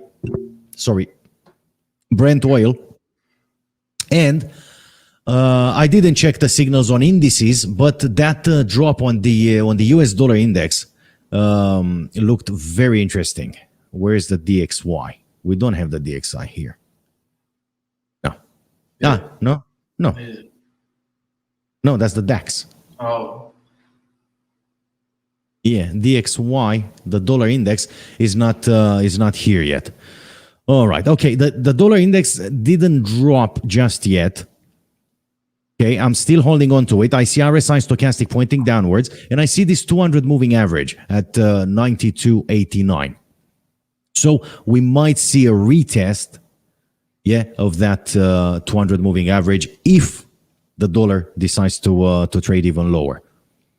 Yeah. On the other hand, crude oil WTI seems to be pushing a bit higher right now. We saw a lot of buying power there, and you see the RSI stochastic very high into the overbought levels. All right, let's see how the trades are doing. I still have a bit of a drawdown, 350 drawdown on the dollar index, and on crude oil, I'm $1 in profit yet. Still, okay. Let's see what's going to happen. I'm not going to touch these trades. I'm going to keep them open and see what the result will be when the crude oil inventories will be announced. Yeah, with the 6.1 million draw coming out last night from the API. Yeah, personally. But again, this is my humble opinion. I expect the number to come out around 6 million as well. 6 million draw, which should push the oil price higher. Give me a number, Tyrone. I say 6 million on the dot. What do you say, higher or lower? I'll say 6.7 million. 6.7 million. I'll go on the 6.7 million. Okay, let me write it down. So, 6.7 million barrels for you. Yeah, and I say 6 or below. Okay, we're going to find out the answer in a few minutes from now. I'm really excited on this one. It's 5 minutes from now. I'm really, really excited. Really excited to see what's happening. Right. Tell me a story. Tell me about your worst loss since you started trading. Because you started trading, when was that? 4 years ago, roughly? 4 years, that's good. Yeah, I actually had my worst loss not too long ago. I took a trade on GBP JPY, crude oil account, and this is why it was a big loss. Not because of the amount of money, but because of my growth and to lose everything within a day. So I basically grew a 10,000 Rand account to about 148,000 over a span of 3 weeks. And on one day, I don't know what happened, but in my mind, I told myself, I took this account from 10K to about 148,000. I can take this from 148,000 to a million, but that was ego. And I took a loss. I took a loss of the whole amount in one trade. Actually, the end of the New York session, I was running about minus 100,000. And the increase in spreads didn't help me as much as well, because as we move over to the breaking session between 11 o'clock and 1 a.m., it just kicked me out. So I lost about 148,000 on one trade, and I had to get over it very quickly because I still had the whole week to continue trading. So yeah, that was my biggest loss, but also I learned a lot of lessons from that. Wow. Learn a lot of lessons from that, to follow my plan, and just to stay focused and do whatever I do on a daily basis, and not to have this outrageous ideas of I need to do this, I need to do that, But yeah, so it was a tough one, but it also gave me hope as well to say that my skill set is of a nature where I can actually grow small accounts to that, but the management factor of that whole process I violated, and that's why I lost. So yeah, that was a tough one, because you can buy a new car with that money. But yeah, it is not what it is. But I learned a lot. I definitely learned a lot. What did you do basically? You went big on the position. You overexposed your account. You opened 10 lots. What did you do? No, I actually opened about 16 lots. So you see, the thing that we don't sometimes get is the power of leverage and margin. And if I think about it, I took a trade. I had about 1 to 1,000 leverage on the account, and I was backing on that to open more entries because I was scaling into the trade as time was going on. And boy, oh boy, the setup was looking good, but I had one policy, and the policy was to not scale into losing trades, to rather scale more into a trade that's already performing well. And I violated that one rule, and that resulted in 148,000 loss, because I was already about, say, 5 lots into the trade, and I was minus about 15, 20,000. I'm like, this is a big account, it can hold. And I went with another 5, exactly, with another 5, because if it drops now, I can scale out 5, but it didn't work. It didn't work. So yeah, so I lost 148,000. And you, what was your biggest losing day? Right, it wasn't as big as yours because I'm talking in euros. Okay. Once again, I'm trying to hold back from these kind of statements because you're a trader. Okay, you trade your own money. You trade for a living. Yeah, I do television for a living, and I also teach clients, traders, the basics of trading. So I'm trying to avoid saying numbers like that. Yeah. Okay. Yeah, it was over 20,000 euros. But that's a lot. Yeah, I know. But once again, at some point, the account had 5 times the amount. Okay. And yeah, I know. But it happens. That's why I'm saying trading is not difficult. Being greedy is difficult. True. Yeah, and the proof, guys, I'm doing this for 10 years, guys. Okay. And I'm still blowing up trading accounts. If I go all in. If I take it nice and easy, yeah, and I'm thinking about doubling, let's say, the trading account within 2 years or 3 years, yeah, because the amount in the trading account is, not an amount that could be doubled overnight, basically. Then, things should lead that way, should be okay. What I found, the hardest thing to do is recover after a drawdown. That's true. Yeah. Let me give you an example. Let's say I have $10,000 in my trading account and I get it wrong and I have a drawdown of $1,000. Yeah. So now my balance would be $9,000. Man, making up for that $1,000 to take me back to the break even, it's the hardest part from my point of view. Exactly, to me as well. One thing I usually do is if I take a loss, I don't like to look at my losses just in terms of money, but in terms of also my behavior, the trade, the management of it. So even if I take a break even and I'm not happy with how I entered or I managed the trade, I tend to take a break just to clear my head and come back, because if I continue trading, I might lead to a bigger loss or more mismanagement than I did on that trade. So management is super, super important. And I don't think when new people learn how to trade, you don't get exposed to that. You only get exposed to that while that's on the job trading, because you'll make mistakes. You will have to go. You'll go into a losing streak. Go into a winning streak. I always say a winning streak is just as bad as a losing streak. So there's a lot of components that you learn over time that no one can teach you that. You learn that over time. So yeah. So I think when it comes to trading, it's a journey. It's not the overnight thing. It really takes a lot of time. But it's always about just growing as time progresses, and staying true to be wanting to be a good trader. I think a lot of times people don't want to be good traders; they want to make a lot of money. They want to make a lot of money overnight. Yeah, this is basically it. Yeah, Definitely. A trader usually lasts on the markets for years and years and years. Yeah, that's a trader. Guess what? We have some numbers. Tyron. There we go. We both got it wrong, but I won because it was below 6 million. So we see crude oil inventories coming out a draw of 3.481 million barrels, and Cushing crude oil inventories are showing a draw of 1.476 million. Right. We both got it wrong. But yeah, because it's below 6 million. You said 6.7 million draw. I said 6 million or below. There we go. Now, let's have a quick look at the demo account, which is currently pushing me to the downside about $8.50. You see, it was God's will, me not being able to open those positions on the live account. You see? I don't know if it was God's will or compliance. So, dollar index is pulling back, $4 pullback on the dollar index, and crude oil, the continuous contract, again, $4 pullback, 340. Right. It's a bit of a shake off, but I'm still going to keep these trades open for a bit longer. Okay. Just to prove a point. How you can blow up or make some trading account or make a bit of profits in very short time. Where's the other one? Indices. There we go. US dollar index. What's happening? You see, I'm still holding on to that. I'm still going to hold on to this trade. Yeah, I'll probably close it if I see the price going higher. 93.40 would probably be my exit. And my TP probably would go there.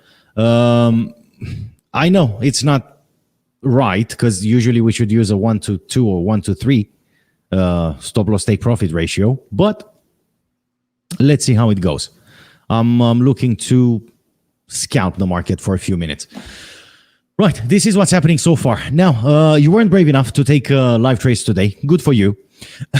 Hopefully, we're going to do it tomorrow. Right, let's have a quick look at the charts and see what the price action is. We are already over 1 hour into the US trading session. Crude Oil WTI futures again trading 71.86. It did not manage to break 72 just yet. I was expecting a bit more volatility, to be honest, but the markets are very sluggish today. Euro USD, very shy push for the euro. Still, this candlestick refused to close. 117.41. Nothing substantial has happened yet. GBP USD, very shy correction, 136.49. Nothing big has happened yet. USD JPY, again, nothing big has happened. Let me decrease to a 15-minute time frame. We might see a bit of weakness at the end of the day, because we see some red candlesticks opening. 109.56 RSI stochastic pointing downwards. It could make sense for a bit of weakness in the US dollar. Aussie dollar pushing a bit higher, 0.7257. USD CAD trading to the downside, 127.65. S&P. Oh, okay. The S&P is pushing a bit higher today. The Dow Jones is pushing a bit higher as well. Apple seems to be wanting to recover, 145.07. Amazon, 3369.21. Nvidia, $215.29, and the US dollar index is pushing to the downside, guys. Yeah, come on. I mean, you can't say, yeah, the US dollar index is not melting a bit. Okay, it is Yes. pushing to the downside. I'm just waiting for an aggressive movement to happen. That's it. Gold.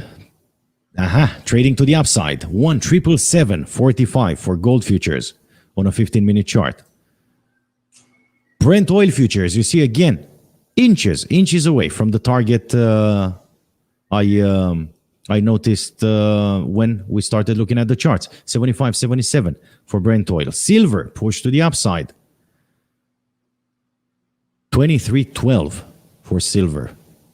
That might be an interesting exit. What do you reckon? Yeah, I think nice strong break still above that. We'll still continue to the upside to maybe 23,200.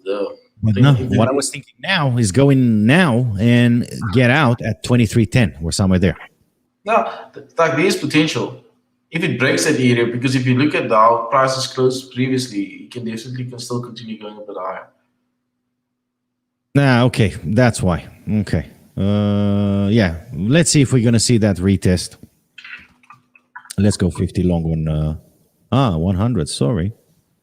My bad. All right, let's go 100 long on silver. With a take profit 23.12. I'm tempted to say, okay, I'm going to choose a take profit for this one.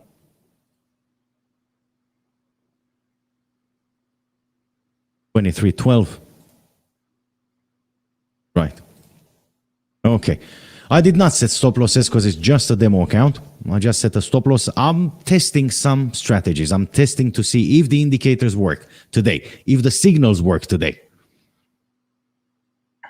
Yeah, and whatever else is needed. Right, Tyron, I know you're busy today. I'm going to have Rian joining us with Money South Africa, and tonight at 1900 hours CET, I'm going to be hosting a very interesting show.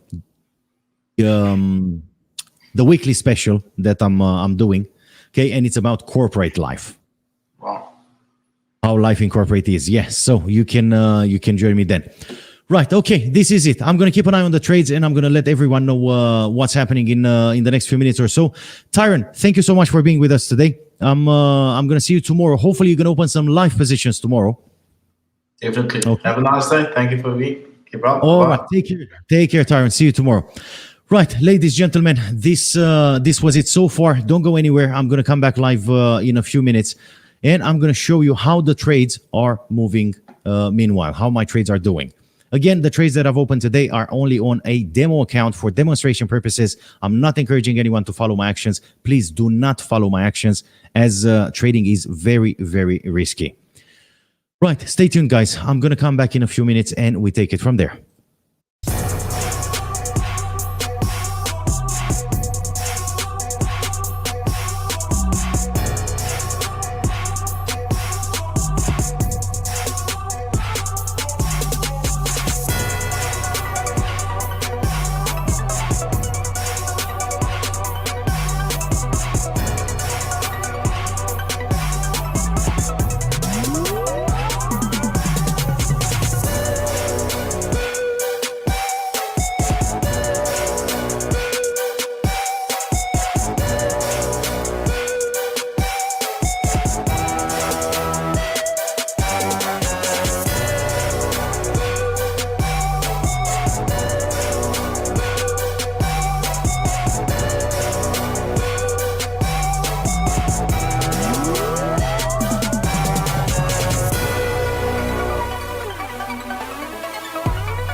Discover how some of the top executives are trading their own companies with our Insider Trades tool.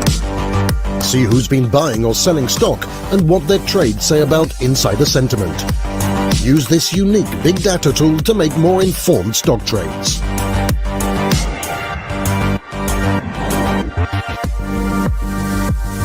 That's higher trading from MarketsX. Hi, my name is Brad Alexander, and I'd like you to join me every Monday at 1700 London time for Brad's Eye View here on Financial News. This will be an interactive hour with opportunities for you, the trader, on FX, commodities, and indices, and maybe even a bit of crypto if they let me. See you then.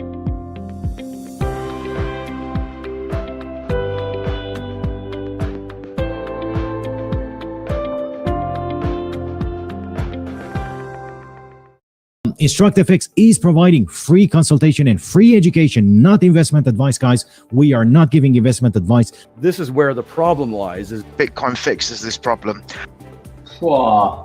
Binary options, when they came out, were actually, I believe, a legitimate investment or trading vehicle. The United States that's actually looking at it. So it's all about having some framework for electronic monitoring of systems. That is very important. For me, that is where the difficult question is going to come in, under what asset class is going to fall under. And that's, there's a lot of good people there, but there are a lot of people who are sitting, taking it easy. It will just get messed up. Also, look where we are now. They're printing the hell out of the dollar. All of them were messed up. It's been like Scotland the last 2 months, I tell you. It's been raining literally every day until 3 days ago. This is where the problem lies. So naturally, yes, we will still see these crazy moves. Yes, regulations needed. It's welcomed. Retail traders don't necessarily understand the big volatility, trading 1 to 5 leverage, and accounts get blown up. So, all of them were messed up. And also, as I say, as the pension funds and all the asset managers come in, and the real retail money, they're going to come in a safer environment. Bitcoin fixes this problem. Necessarily understand the big volatility, trading 1 to 5 leverage, and accounts get blown up. So B-book brokers love it. Are we going to do both? Are we going to just migrate to cryptos? What's going to happen next? This is where the problem lies. Bitcoin fixes this problem. This is where the problem lies. Bitcoin fixes this problem. This was it from my side today. Join me again tomorrow for a new round of market talks. If you like what you see, like, share, subscribe, and support us in delivering more great content. And remember to trade responsibly, and may all your trades be in the money.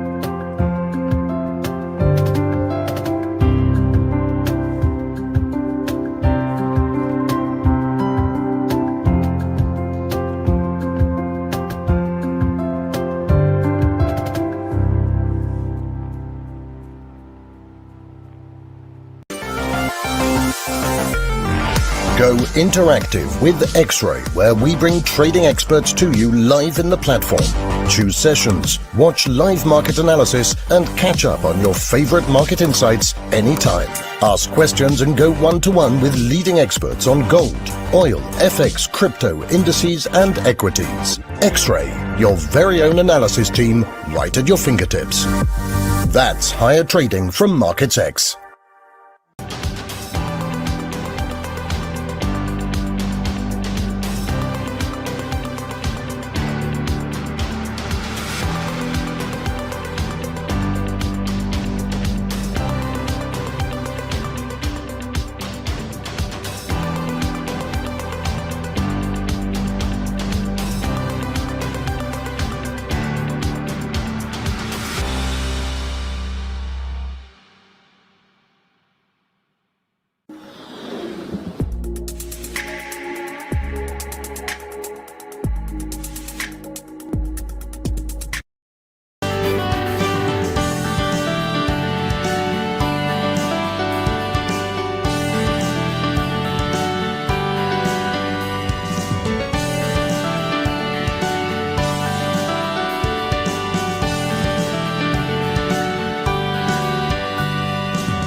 Hi, my name is Brad Alexander from FX Large, and I'm sitting here in front of a picture of the City of London. I get asked by brokers all the time, why use video? What's the point? Well, let's start with what. You've got webinars, market updates, platform education, and trader education with quizzes. all designed to attract, motivate, and retain your clients. So, why is this better than any other medium? Let's take a look. Video produces far higher click-through rates and share rates in emails and social media campaigns. Viewers are 10 times more likely to comment, embed, engage, and share a video than any other type of content. 65% of viewers will click through to your website. Video added to your website can increase the chance of a front-page Google result by 53 times. Videos on a landing page can increase conversion by 80%. YouTube is the second largest search engine in the world. Think about it. Also, 50% of searches are done on mobile phones. Lengthy text is not always easy to read on a smartphone. Videos, especially videos with captions, are the perfect medium for smaller devices. I could go on, but I'm following my first rule of production: keep it short. To summarize, increase your market penetration dramatically with videos in your campaigns. Make your salespeople more effective and professional, armed with videos to close the deal. And let's not forget customer support, who can cut out hours of phone calls and emails with simple how-to videos. If you want to learn more, just click here and I'll see you on the inside.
Right, and we're back, beautiful people.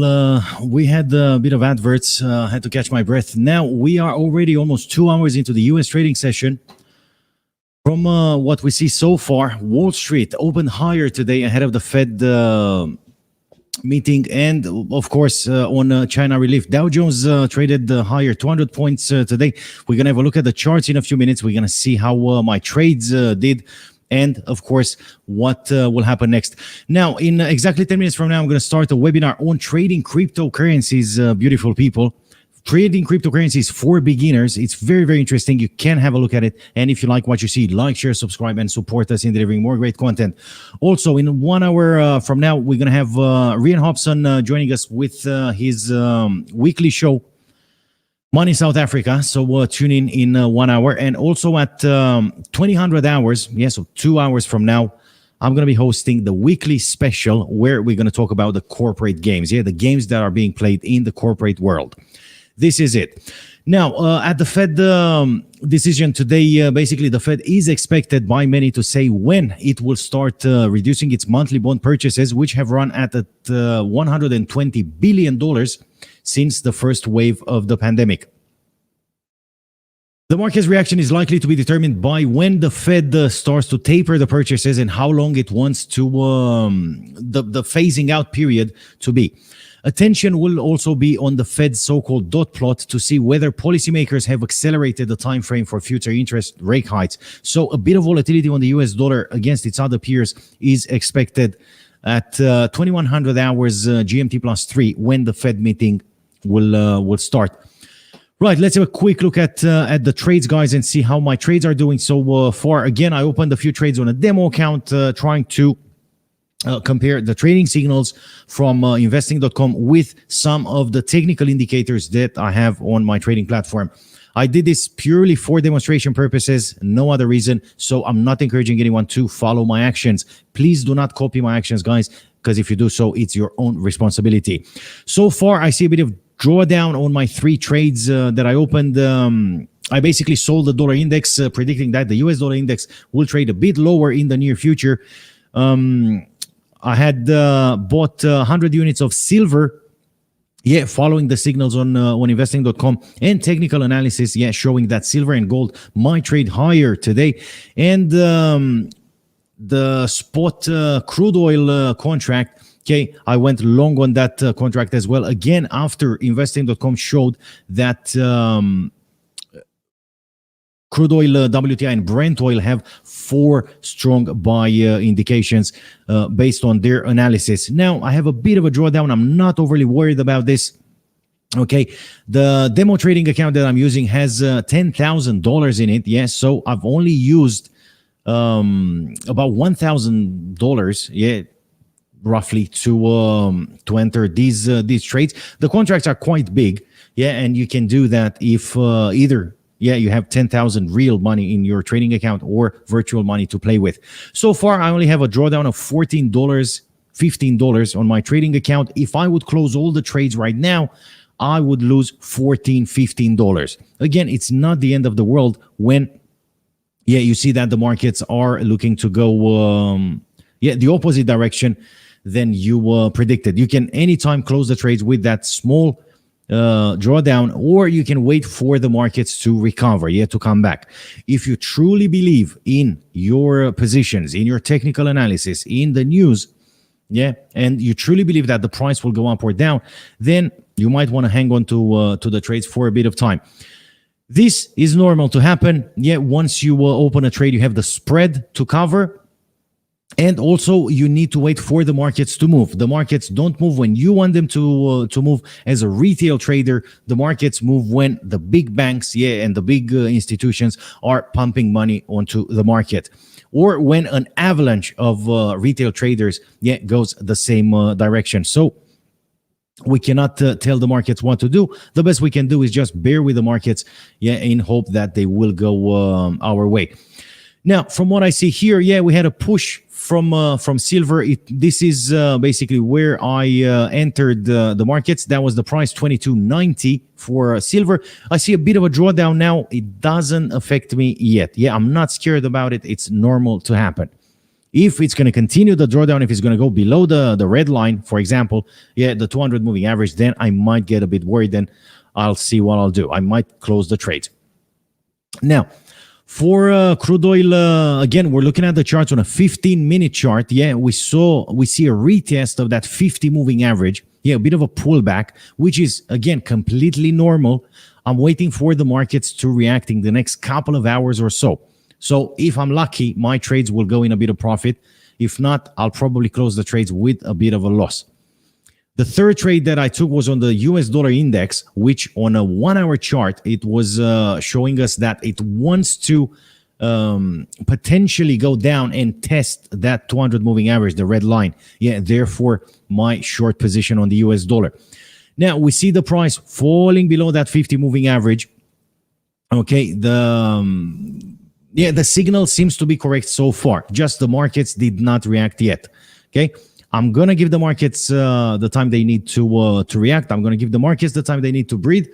Meanwhile, let's have a quick look at the price action. Let's see what's going to happen, and then we're going to wrap it up for today. But I'm going to continue with the cryptocurrency webinars, which will last for about half an hour or so. You're going to learn the basics of cryptocurrencies, what they mean, how to trade cryptocurrencies, the advantages and the disadvantages of trading or purchasing cryptocurrencies as well. Now, as I said, Ryan Hobson will join us in about an hour from now with an amazing weekly show called Money South Africa, and after that I'm going to have my weekly special as well. So don't go anywhere, guys. We're going to broadcast continuously until then. Okay, I'm going to leave you with some charts for now. Okay, some adverts for now for another 5 minutes, and then I'm going to start the crypto webinar. If you like what you see, like, share, subscribe, and support us in delivering more great content. If you don't like what you see, please like our broadcast and still support us in delivering more great content, because this is what good people do. Good Christians, I'm tempted to say, but we're broadcasting worldwide. So religion and race and color has absolutely no importance during our live talk shows. This is it, guys. I'm going to come back live in a few minutes. Until then, I'm going to leave you with some adverts. And in 5 minutes from now, we're going to start the cryptocurrency trading webinar. Stay tuned, everyone.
Discover how some of the top executives are trading their own companies with our Insider Trades tool.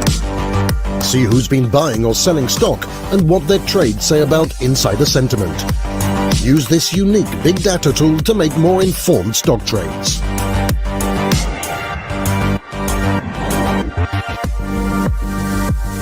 That's higher trading from MarketsX. Hi, my name is Brad Alexander, and I'd like you to join me every Monday at 1700 London time for Brad's Eye View here on Financial News. This will be an interactive hour with opportunities for you, the trader, on FX, commodities, and indices, and maybe even a bit of crypto if they let me. See you then.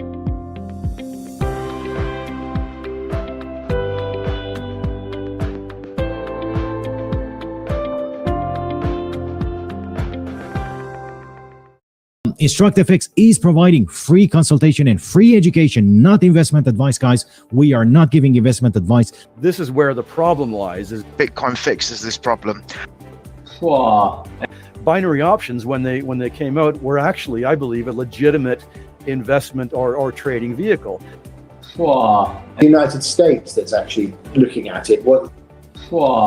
So it's all about having some framework for electronic monitoring of systems. That is very important. For me, that is where the difficult question is going to come in, under what asset class is going to fall under. And that's, there's a lot of good people there, but there are a lot of people who are sitting, taking it easy. It will just get messed up. Also, look where we are now. They're printing the hell out of the dollar. Wow. All of them were messed up. It's been like Scotland the last 2 months, I tell you. It's been raining literally every day until 3 days ago. This is where the problem lies. So naturally, yes, we will still see these crazy moves. Yes, regulations needed. It's welcomed. Retail traders don't necessarily understand the big volatility, trading 1 to 5 leverage, and accounts get blown up. So, wow. All of them were messed up. And also, as I say, as the pension funds and all the asset managers come in, and the real retail money, they're going to come in a safer environment. Bitcoin fixes this problem. Necessarily understand the big volatility, trading 1 to 5 leverage, and accounts get blown up. So B-book brokers love it. Are we going to do both? Are we going to just migrate to cryptos? What's going to happen next? This is where the problem lies. Bitcoin fixes this problem. This is where the problem lies. Bitcoin fixes this problem. This was it from my side today. Join me again tomorrow for a new round of market talks. If you like what you see, like, share, subscribe, and support us in delivering more great content. And remember to trade responsibly and may all your trades be in the money.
Go interactive with X-Ray, where we bring trading experts to you live in the platform. Choose sessions, watch live market analysis, and catch up on your favorite market insights anytime. Ask questions and go one-to-one with leading experts on gold, oil, FX, crypto, indices, and equities. X-Ray, your very own analysis team, right at your fingertips. That's higher trading from MarketsX.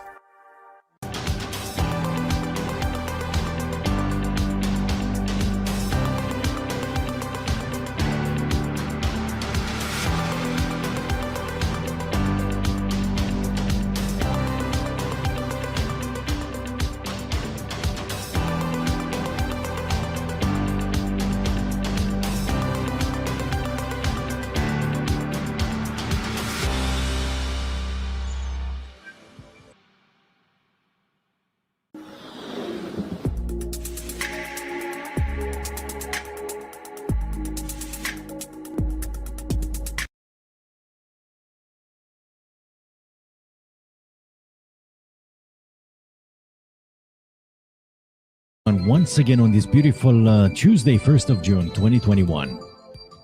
Today we have an amazing introduction to cryptocurrencies webinar for beginner traders, for experienced traders, for anyone that wants to know how cryptocurrencies work.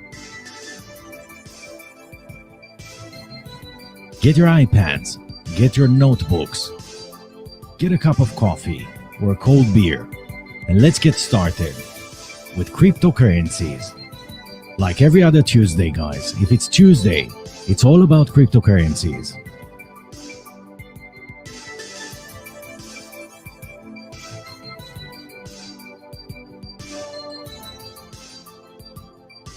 As usual, for compliance purposes, we're going to have to read a disclaimer, guys, to keep compliance off our backs. So let's get started. All information presented during this webinar is from public sources and should be treated accordingly. Our content is intended to be used and must be used for informational purposes only. It is very important to do your own analysis before making any investment based on your own personal circumstances. You should take your own financial decision or independently research and verify any information that you see and wish to rely upon, whether for the purpose of making an investment decision or otherwise. We would like to draw your attention to the following important investment warnings. The value of shares and investments and the income derived from them can go up as well as down. Investors may not get back the amount they invested, and past performance is not a guide to future performance.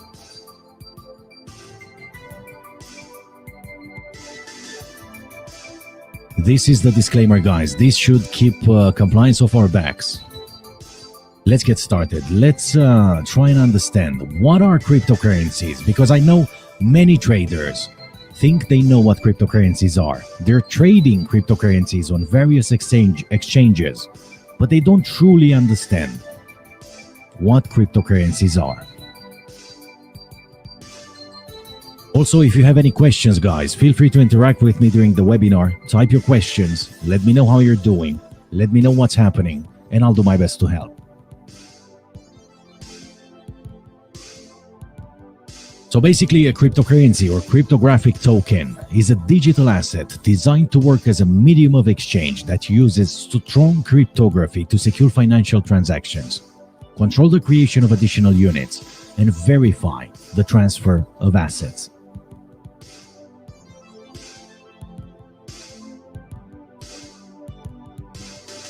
Cryptocurrency is a kind of digital currency, virtual currency, or alternative currency that uses decentralized control as opposed to centralized electronic money and central banking systems. The decentralized control of each cryptocurrency works through distributed ledger technology, typically known as blockchain, that serves as a public financial transaction database.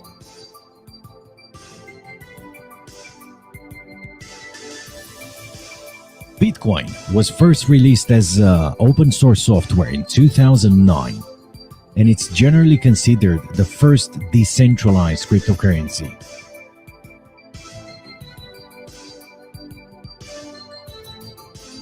Since then, over 4,000 altcoins, variants of Bitcoin, have been created, but not all of them have the same purpose.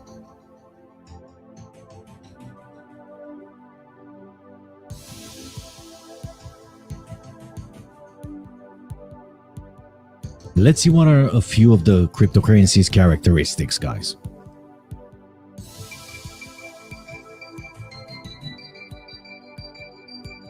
First of all, we're going to look at the leverage, which based on regulation is anywhere between 1-to-1 and 1-to-5. That basically means that for every trade you wish to open as a CFD, as a contract for difference, you're going to invest up to 5 times less money than you would invest in purchasing the actual coin.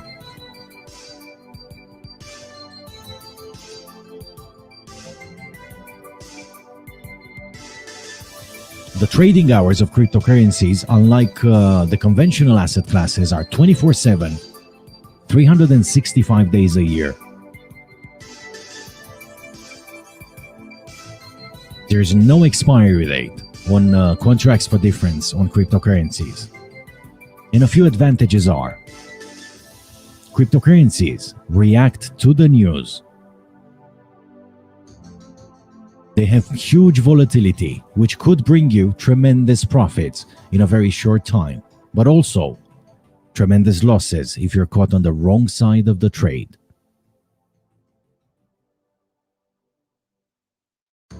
And finally, the last but not the least, cryptocurrencies are expected to go up if global regulation is agreed, if more institutional traders and institutions will start investing in cryptocurrencies, as we saw a few months ago when Bitcoin rallied from $45,000 all the way up to $65,000.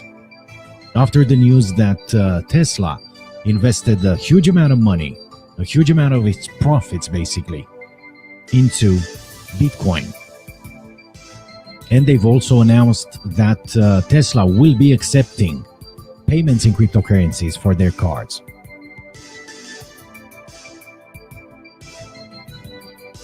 But let's not forget what happened with Bitcoin price once Elon Musk went public, saying that Tesla will not be accepting Bitcoin as a payment for its cars anymore. Remember what Bitcoin price was before the announcement? And look at it now. It's trading below the $40,000 mark. A few minutes ago, it was trading around the $36,800.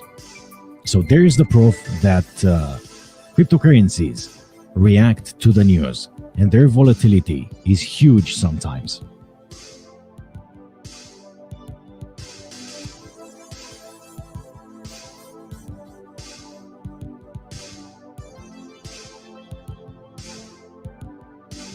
Many of you, or many of us, still don't know what the purpose of cryptocurrencies is.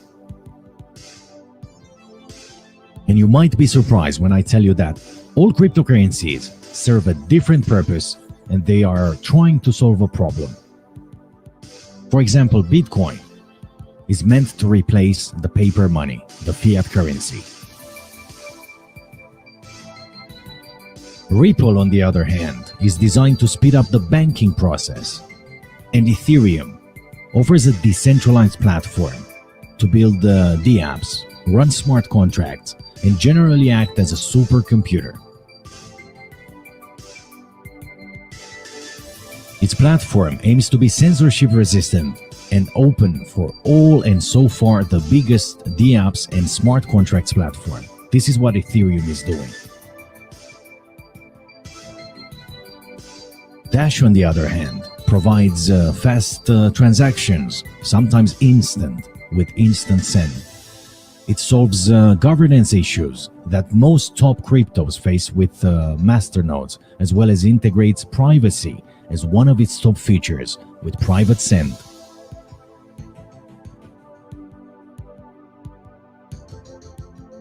And the last but not the least, guys, Monero uses CryptoNote tech to create a truly anonymous and private cryptocurrency.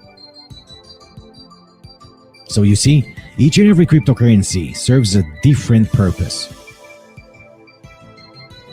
And up to date, we have over 5,000, 6,000 cryptocurrencies or alternative coins listed on exchanges. And each and every one of them solves a different purpose. This is the purpose of cryptocurrencies.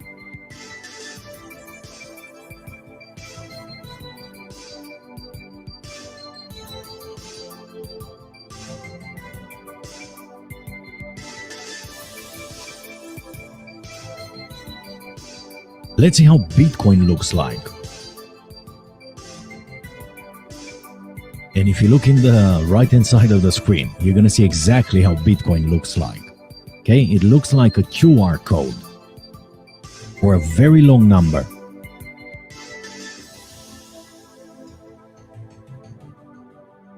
Whenever you purchase cryptocurrencies from an exchange, you will receive two keys, a private key and a public key.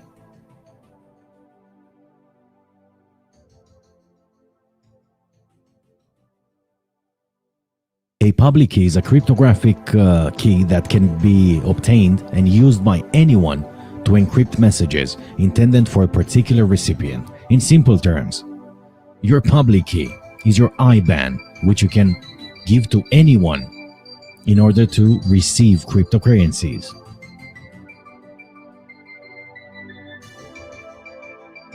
While a private key, in the context of Bitcoin, is a secret number that allows Bitcoins to be spent. Every Bitcoin wallet contains one or more private keys, which are saved in the wallet file. The private keys are mathematically related to all Bitcoin addresses generated for the wallet. In simple terms, your private key is your bank account password. And the private key is used to send cryptocurrencies.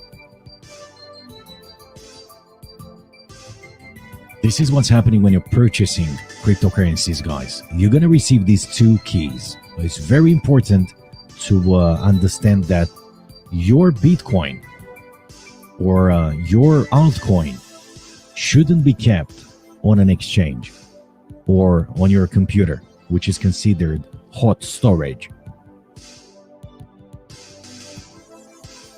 It should be even kept on a USB, which is called a ledger, an encrypted ledger off the website, which makes it cold storage. Or you can just print the number on a piece of paper and put that piece of paper in your safe box. But we're going to get to that in a few minutes. Let's move on with the presentation and understand how are cryptocurrencies being created. Can anyone create a cryptocurrency? I think the answer is more or less yes.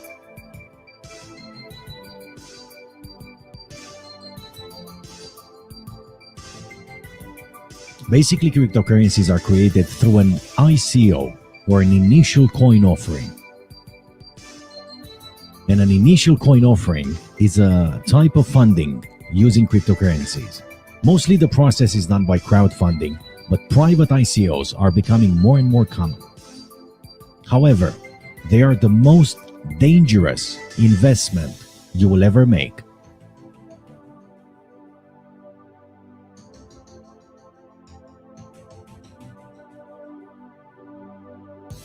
In an ICO, a quantity of cryptocurrency is sold in the form of tokens or coins to spectators or investors in exchange for legal tender or other cryptocurrencies such as Bitcoin or Ethereum.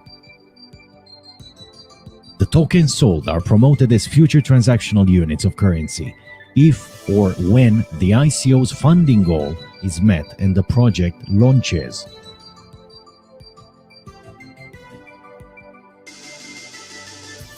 In some cases, like Ethereum tokens, are required to use the system for its purposes. An ICO can be a source of capital for startup companies. ICOs can allow startups to avoid regulatory compliance and intermediaries, such as venture capitalists, banks, and stock exchanges. There is a downside to it, though. And this is where it gets very, very interesting.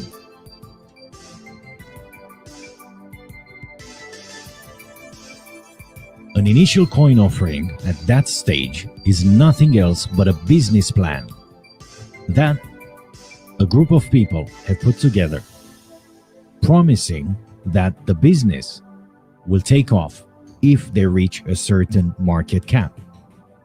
Yeah, the hard cap or the soft cap, which is also the minimum amount they need for the business to be launched.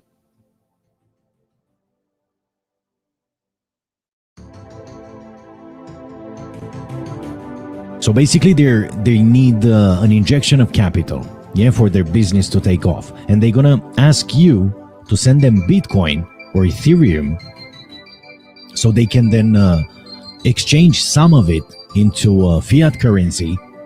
Yeah, so they help the business start up. And in return, you're gonna get coins in their business. But the thing is, at that stage, the coins they're giving you are absolutely worthless unless the business actually takes off.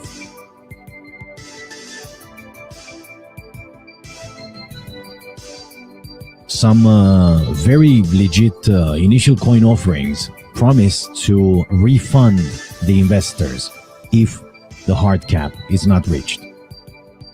However, the vast majority disappear with whatever amount of tokens they managed to gather till then.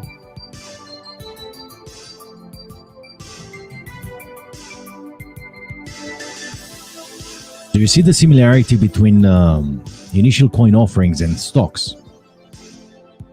It's the same process, basically, the same crowdfunding method that promises that something will happen. So based on a promise, you're basically required to transfer Bitcoin or Ethereum, yeah, to an more or less untraceable source. And if their business is legit, and if their coin will get listed on the exchange, then probably you're gonna hit a home run. Otherwise, you might just spend a bit of Bitcoin or Ethereum for nothing. So this is how cryptocurrencies are created, my friends, through an initial coin offering. That is nothing else but a white paper, a business plan. That's it.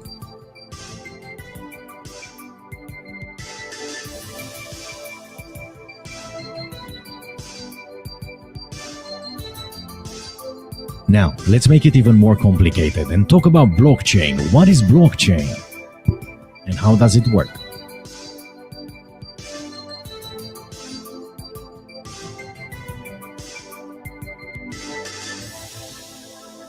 Basically, a blockchain is a growing list of records called blocks, which are linked using cryptography. I know it sounds complicated, but it's not as bad as it sounds. Blockchains, which are readable by the public, are widely used by cryptocurrencies. And blockchains have been proposed for business use, as each block contains a cryptographic hash of a previous block, a timestamp, and transaction data. And by design, a blockchain is resistant to any modification of the data. Now let's try and say this in layman's terms. A simple definition. Blockchain is a decentralized, distributed, ledger-based, encrypted digital platform that records transactions in the absence of trust. All transactions included in the blockchain cannot be altered, and the blockchain is the basis for applications that are running on the blockchain. Cryptocurrencies are just one example of such an application. This is what blockchain is, guys. A huge list of transactions, a huge database of transactions that supposedly cannot be altered in any way.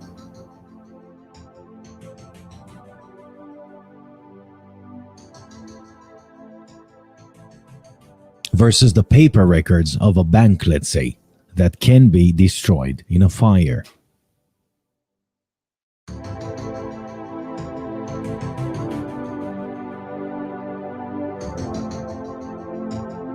Also, cryptocurrencies and blockchain are trying to solve the double spending problem, which basically means they cannot be counterfeited. Interesting, isn't it? Let me know what you think, guys. Type your questions. Let me know if you have any questions.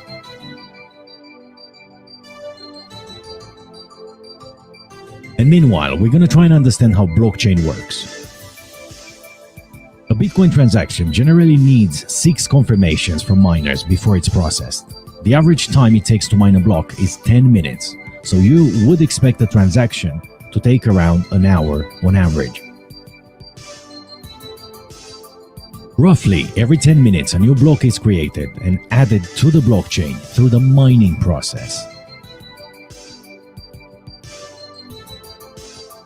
And this block verifies and records any new transactions, and the transactions are then said to have been confirmed by the network. So, in layman terms, and now we're going to look at the picture in the right hand side of the screen. Let's say you want to transfer some Bitcoin or purchase some Bitcoin. So you will upload that transaction on the block, and then that's going to be verified by 5 or 6 independent algorithms. Once all the algorithms agree that your transaction was okay, then it will be pushed on the block and then onto the blockchain. As soon as the transaction was pushed into the blockchain, it is irreversible and marked as complete. It's worth noting that the algorithms that make this possible, the miners, don't know each other. Maybe they don't even speak the same language.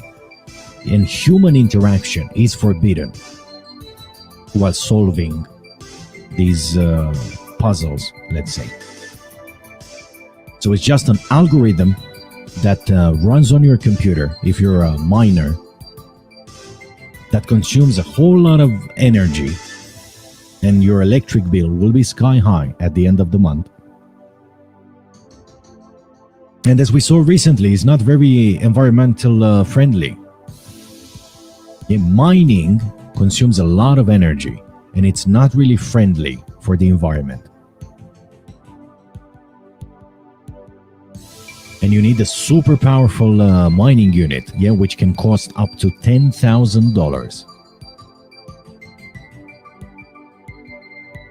So in theory, everyone can mine. In reality, it might not work for you.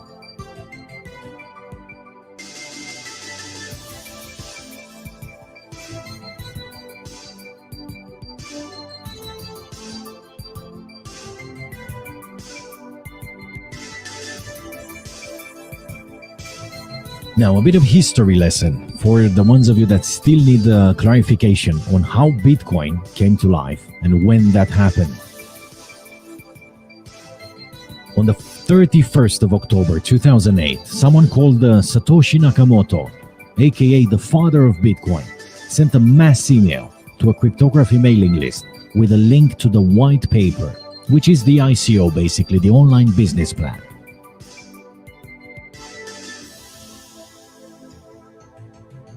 The title of the white paper was Peer-to-Peer Electronic Cash System.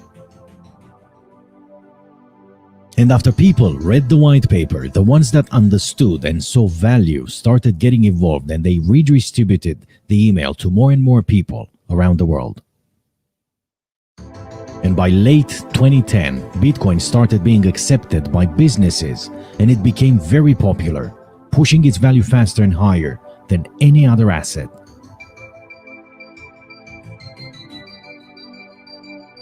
The first peak was reached in December 2017, when one Bitcoin was worth almost $20,000 versus only a few cents when it was first issued. That would have been a great investment, right? Well, that's not all. After reaching its first peak, in December 2017, at $20,000 a coin, we saw a massive pullback, pushing Bitcoin all the way down to $3,000. That gave a lot of investors a new opportunity of making a small fortune or a big fortune by speculating the price movement. After that, we saw Bitcoin slowly but surely going back up, gaining a bit more strength, and going all the way up to over $20,000. Until it got a boost from institutional investors such as Elon Musk and Tesla, Goldman Sachs, and a lot of institutions around the world started promoting cryptocurrencies, started getting involved and purchasing cryptocurrencies. And that pushed the price of Bitcoin this year all the way up to $65,000.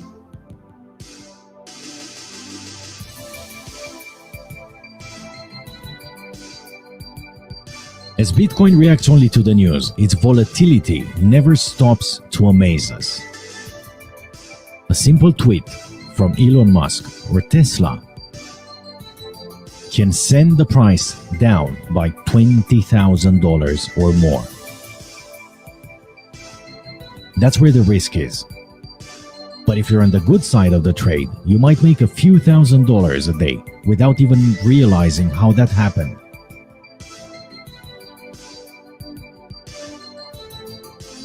This is the history lesson. Now, let's have a look at something very interesting. Trading Bitcoin as contracts for difference. And what is the difference between purchasing and trading Bitcoin as a contract for difference?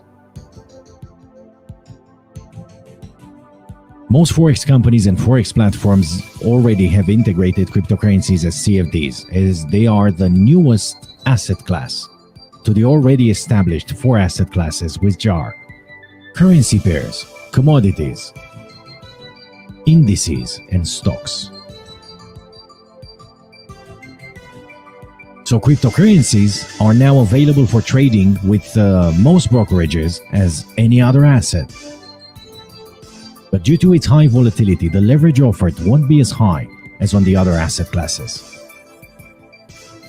The European Securities and Markets Authority, aka ESMA, has announced that it will impose restrictions on the leverage offered on contracts for difference and offered to all European retail investors.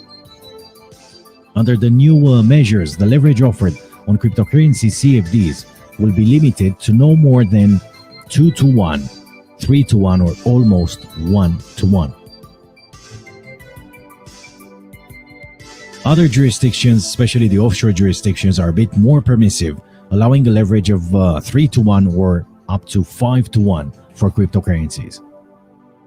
But that leverage is still very, very low in comparison to the other asset classes. For example, currency pairs under the European regulation and also the financial, the FCA in the UK have a leverage of 1 to 30.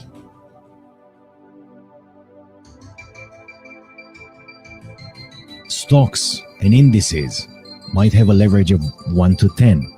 Yeah, which is a bit higher. Basically, it means you have to invest 10 times or 30 times less to trade that position. Now, we're going to try and play it fair, guys, and we're going to show you a few advantages and disadvantages of trading cryptocurrencies. And also, we're going to show you the difference from trading Bitcoin as a contract for difference and buying Bitcoin from an exchange and holding it for the long run. Buying and holding cryptocurrencies from online exchanges became a very popular practice once people saw the opportunity, and like any other business where there is an opportunity for quick profits, there's also a risk.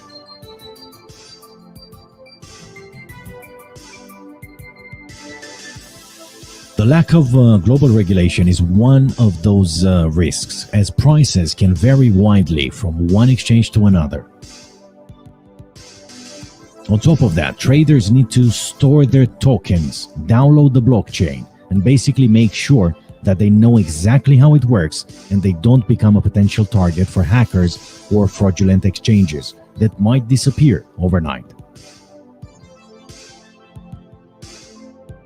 And last but not the least, buying cryptocurrencies involves a large amount of cash, and it's not suitable for everyone, considering today Bitcoin is trading at almost $40,000 a coin.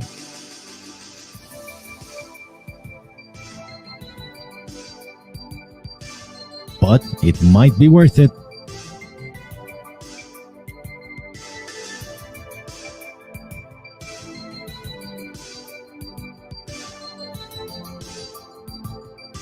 Now, let's have a look at some advantages and disadvantages of trading Bitcoin as CFDs. And in the next slide, we're going to see some advantages and disadvantages of purchasing cryptocurrencies and holding them for the long run.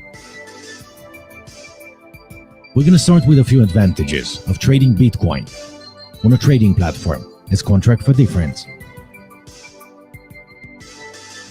A lower investment is going to be required, considering that trading CFDs comes with a bit of leverage. Even if that leverage is 2 to 1, 3 to 1, or 5 to 1, that only means you have to invest 2 times less money, 3 times less money, up to 5 times less money than you would invest if you want to purchase the asset.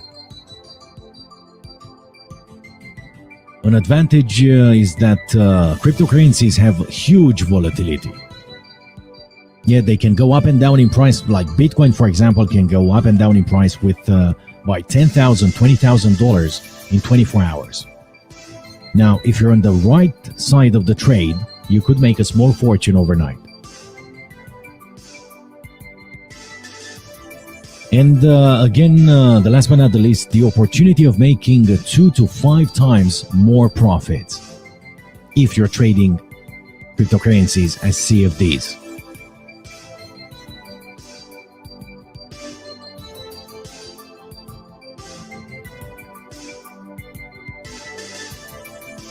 Now, let's look at a few disadvantages of trading Bitcoin as CFDs. For one, very high volatility. You might enter a trade with a buy position when Bitcoin is $40,000, and then Elon Musk or someone else might tweet something and take the price down by $10,000. That would be very risky on your trading account, considering you're only trading a small margin from the overall amount.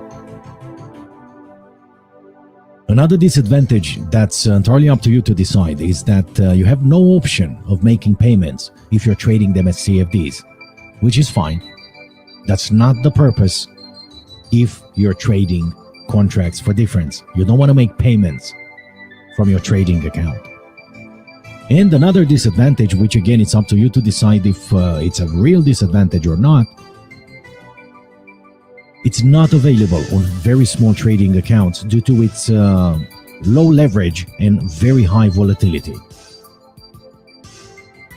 So you might get wiped out. Therefore, for your own protection, trading Bitcoin as CFD is not available, and it shouldn't be available on very small trading accounts.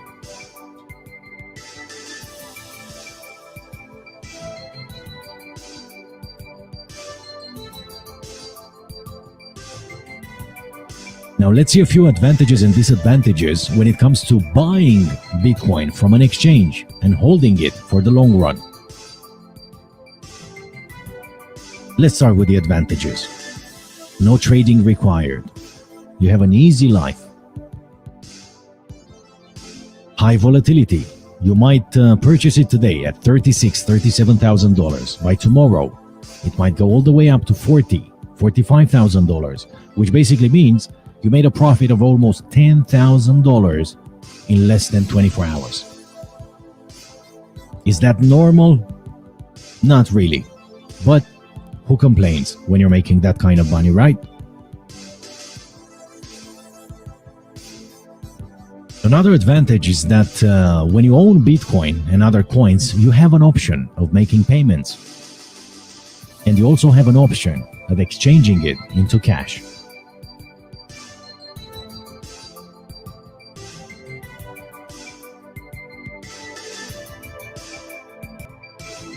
Now, let's look at a few disadvantages on purchasing cryptocurrencies. First of all, you need a higher investment as there is no leverage when you're purchasing cryptocurrencies. High volatility. You might spend $36,000 today on purchasing a Bitcoin. By tomorrow, it might trade at $30,000, which basically means if you're selling that asset there and then, you're going to be in a loss of $6,000 in less than 24 hours. You don't have to sell it though. You can still hold on to it until it's going to go back up, if it's going to go back up.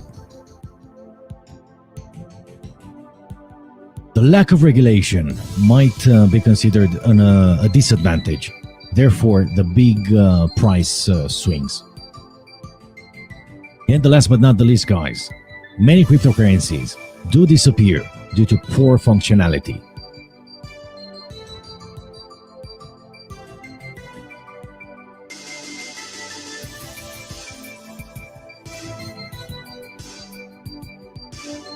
Risky business, isn't it?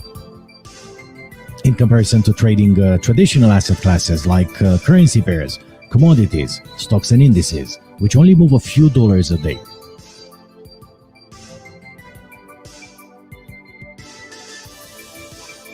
This was the presentation for today, guys. I'm waiting for your Q&As about trading, about cryptocurrencies, about anything you want to talk about. I'll give you exactly 5 minutes to type your questions. I'm going to come back and try and answer as many questions as I can, or as many questions as I get. And we're going to take it from there. So type your questions, guys. I'll come back in a few minutes. Okay, I see we have some questions, guys. Well done, well done. Let's try and answer the questions.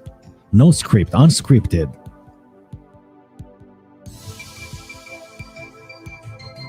Right, question. Can you trade cryptos? Let's take the first question from Lucifer.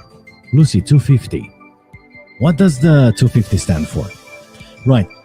First question is, can you trade cryptos against each other? Yes, depending on the trading platform you're on.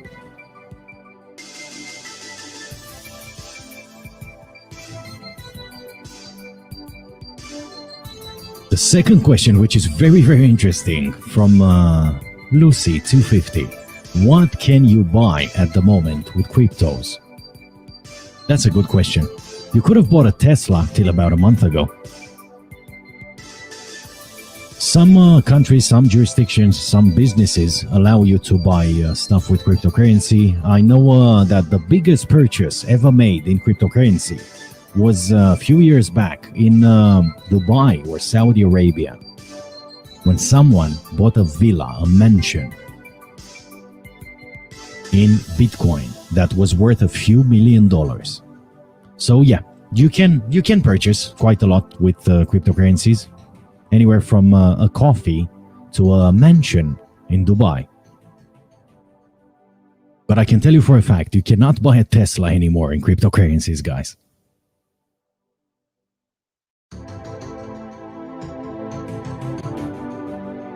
Right, okay, Lucy, you have a lot of questions today. Let's take another question.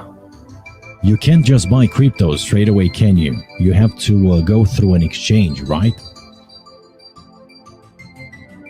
You could purchase them from someone on the dark web, let's say, but that's going to be a huge risk, and that's going to be on you.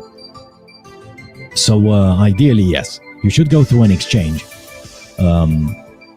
Well-known exchange, yeah, with a bit of history, and purchase your cryptos from there. You also have in some countries you have crypto ATMs, basically. Yeah, so you can purchase Bitcoin from an ATM if you want. Yep, that's correct. Some countries do have crypto ATMs. You just insert the money, you get a ticket, a paper ticket with a QR code. Yeah, that's basically your transaction. Next question.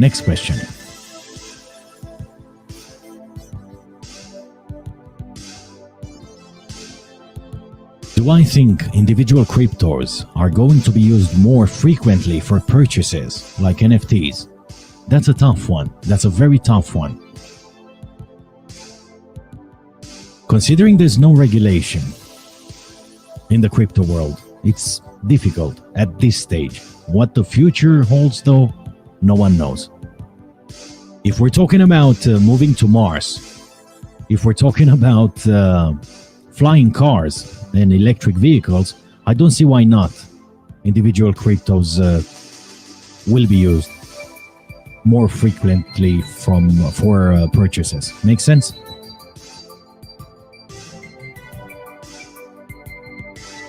All right. I'm happy I can help. Yeah, cryptocurrencies can be very good business, also a very risky business.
Discover how some of the top executives are trading their own companies with our Insider Trades tool.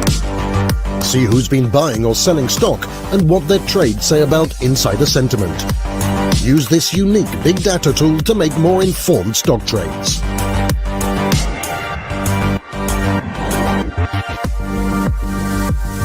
That's higher trading from MarketsX. Hi, my name is Brad Alexander, and I'd like you to join me every Monday at 1700 London time for Brad's Eye View here on Financial News. This will be an interactive hour with opportunities for you, the trader, on FX, commodities, and indices, and maybe even a bit of crypto if they let me. See you then.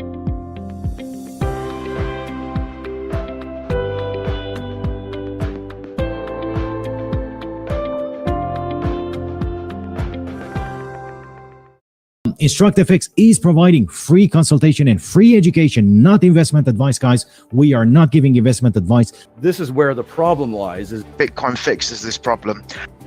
Wow. binary options, when they came out, were actually, I believe, a legitimate investment or trading vehicle. Wow. The United States that's actually looking at it. Wow. So it's all about having some framework for electronic monitoring of systems. That is very important. For me, that is where the difficult question is going to come in, under what asset class is going to fall under. And that's, there's a lot of good people there, but there are a lot of people who are sitting, taking it easy. It will just get messed up. Also, look where we are now. They're printing the hell out of the dollar. Wow. All of them were messed up. It's been like Scotland the last 2 months, I tell you. It's been raining literally every day until 3 days ago. This is where the problem lies. So naturally, yes, we will still see these crazy moves. Yes, regulations needed. It's welcomed. Retail traders don't necessarily understand the big volatility, trading 1 to 5 leverage, and accounts get blown up. So, wow. All of them were messed up. And also, as I say, as the pension funds and all the asset managers come in, and the real retail money, they're going to come in a safer environment. Bitcoin fixes this problem. necessarily understand the big volatility, trading 1 to 5 leverage, and accounts get blown up. So B-book brokers love it. Wow. Are we going to do both? Are we going to just migrate to cryptos? What's going to happen next? Wow. This is where the problem lies. Bitcoin fixes this problem. This is where the problem lies. Bitcoin fixes this problem. This was it from my side today. Join me again tomorrow for a new round of market talks. If you like what you see, like, share, subscribe, and support us in delivering more great content. And remember to trade responsibly, and may all your trades be in the money.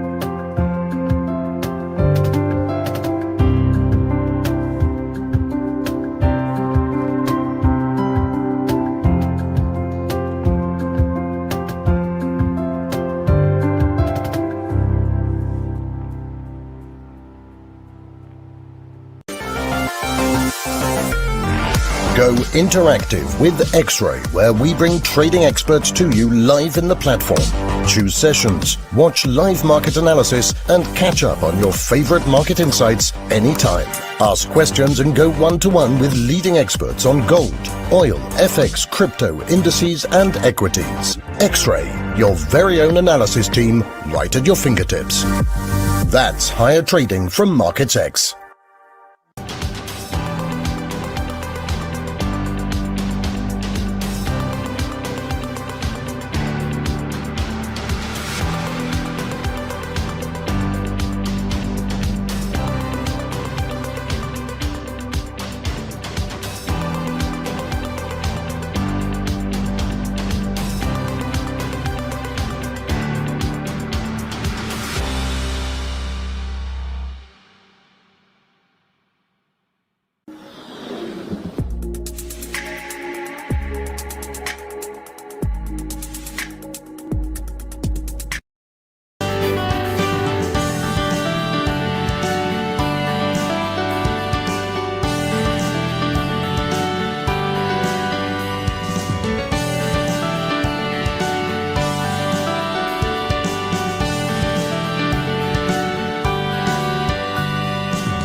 Hi, my name is Brad Alexander from FX Large, and I'm sitting here in front of a picture of the City of London. I get asked by brokers all the time, why use video? What's the point? Well, let's start with what. You've got webinars, market updates, platform education, and trader education with quizzes, all designed to attract, motivate, and retain your clients. So, why is this better than any other medium? Let's take a look. Video produces far higher click-through rates and share rates in emails and social media campaigns. Viewers are 10 times more likely to comment, embed, engage, and share a video than any other type of content. 65% of viewers will click through to your website. Video added to your website can increase the chance of a front-page Google result by 53 times. Videos on a landing page can increase conversion by 80%. YouTube is the second largest search engine in the world. Think about it. Also, 50% of searches are done on mobile phones. Lengthy text is not always easy to read on a smartphone. Videos, especially videos with captions, are the perfect medium for smaller devices. I could go on, but I'm following my first rule of production: keep it short. To summarize, increase your market penetration dramatically with videos in your campaigns. Make your salespeople more effective and professional armed with videos to close the deal. And let's not forget customer support, who can cut out hours of phone calls and emails with simple how-to videos. If you want to learn more, just click here and I'll see you on the inside.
Go interactive with X-Ray, where we bring trading experts to you live in the platform.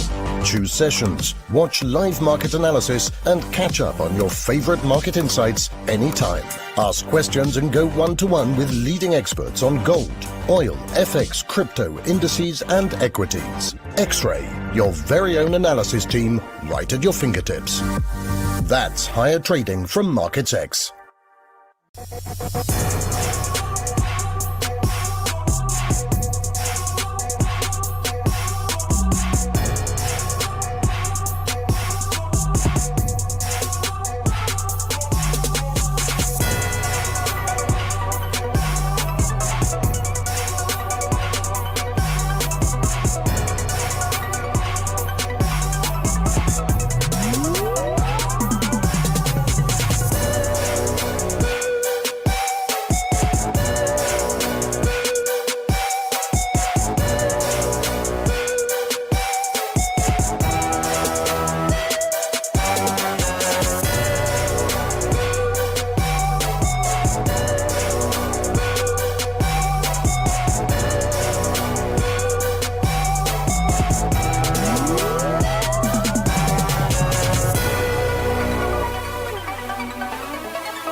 Discover how some of the top executives are trading their own companies with our Insider Trades tool.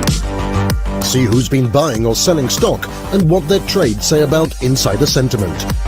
Use this unique big data tool to make more informed stock trades.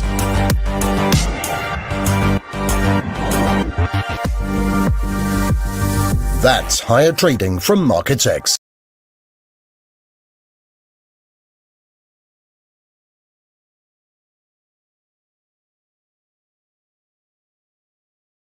Well, right. What's happening, beautiful people? Sorry about that. My mic was muted. Good evening once again, and welcome to the continuation of the stream. We're going to have Rian Hobson starting his weekly show, Money South Africa, in a few minutes. But just before that, do you remember that I've opened a few trades on a demo account just after the crude oil inventories? Or no, sorry, just ahead of the crude oil inventories. Well, I'm going to share the result with you and with Rian in just a second. Let me bring Rian Hobson on the screen. There we go. How are you, Rian? I'm good, and you, Andrew? Man, I'm doing very well right now. Ah. Okay, not extremely well just yet, but well. Now, remember I tested some trading signals of investing.com, and I also traded some technical analysis, before the announcement. Now, the time has come. I'm going to share my trades with you. Check this out. No, let me share my trades with you. I said I'm going to share my trades with you. There we go. Right. So far, I am. I was in a bit of profit a few minutes ago, but apparently the trades started moving my way. Okay, I have a bit of a drawdown still, but so far, what was the outcome of the news? Wow, the crude oil inventories. Great. Are you asking me? Yes. Isn't crude oil your favorite asset, Rian? Absolutely, but I was running around. You were running around. You see, while some people run around, other people trade. Right. I made a bet with Tyron, basically, a couple of minutes ahead of the announcement. I said it's going to come out 6 million or less. He said it's going to come out 6 million or above. Yeah, he actually said 6.7 million.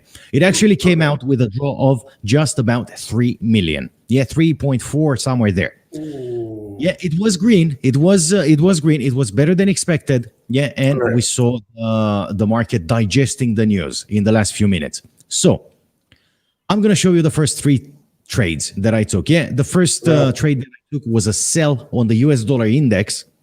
Mm-hmm. Yeah, I checked the technical analysis and the signals provided by investing.com, and I decided to go short on the US dollar index. Hope for a retest of that 200 moving average. Yeah, the red line that you see there. Cool. Now, you can see the dotted line, where I entered the trade. You can see that the trade barely entered in a bit of profit, but we see the movement is downwards. So far, so good for the US dollar index. The other trade where is it? The other trade that I took was the other two trades. One was silver. Ooh. Basically, I saw silver settling above both moving averages. Right. Yeah, so at that point I said, what the heck? Come on, let's go long. But I set a stop loss just where the 200 moving average is. Right. Okay, so far we see the movement upwards happening. We see a new candlestick opening. I'm just going to decrease the time frame to a 30-minute so we get a better view. There we go. Yeah, 3 consecutive greens. They're losing a bit of ground right now, but it's still green. Yeah, it's trading to the upside. So silver is just inches away from touching the take profit, and all signs were pointing for crude oil WTI and Brent oil to trade higher today. Yeah, in fact, just the announcement, I had a look at the signals provided by investing.com, and we saw 4 strong buy indications. Funny enough, the indications have changed shortly after the announcement came in. Oh, come on, man. This is trading. This is live. This is how it works. But at some point, my trades, all 3 of them were losing a bit, and my drawdown was about $20. Right. Okay. Now, looking at the trades here, we can see that silver is, let's say, spot on. Yeah, we're in profit, almost $3 with silver. We have a tiny drawdown of $3 on crude oil, and on the dollar index as well, we have a tiny drawdown of $2.50. But I am somewhat not bad. Yeah, that the trades will move in the right direction in the near future. Yeah, in the next few hours. I hope it's before the Federal Reserve. I hope so. Man, it's a demo account, so I can keep the trades open even during the announcement. But it's not nice if I ask you tomorrow about it. Yeah, sure. I'll keep the trades open, man. No problem. It's a demo account. So we're testing. This is the whole point of using demo accounts. Yeah, of testing different strategies, testing the markets, and showing to our viewers how easy it is to make a bit of profit or how easy it is to blow up a trading account. Makes sense. Okay, this is for demonstration purposes. Again, we're not encouraging anyone to follow what we do, or to copy our trades. We're just trying to conclude if the signals work, along with the technical. Perfect. Now, tonight, you have Money South Africa once again. What do you have prepared for us tonight? I was starstruck earlier, actually. Tor Seller, the person that I actually interview is the business developer of Cap Oil. And then after doing a bit of research, and then his father, Tor Seller, is the executive chairman. And funny enough, I did in economics school, second year, where we do this demand and supply and how effective it is. We did a case study on the transportation of oil, and his name was there. So that was the whole thing. And when I looked at it, I was like, my word, here is everything. And the father also. So it was a bit of a starstruck moment. All right, so tonight we have big shows. I'm going to continue the show after your show again with a very, very interesting topic: corporate games and life in the corporate world. But first, you first. So we're going to take exactly 15 seconds so I can introduce, so you can introduce your guest, so I can bring your guest in the studio. And then you're going to continue the interview for tonight. I'm going to watch it. I'm very interested to see what's going to happen tonight. Absolutely, me too. All right, so you're starting the show in exactly 30 seconds, yeah? Go. All right, stay tuned.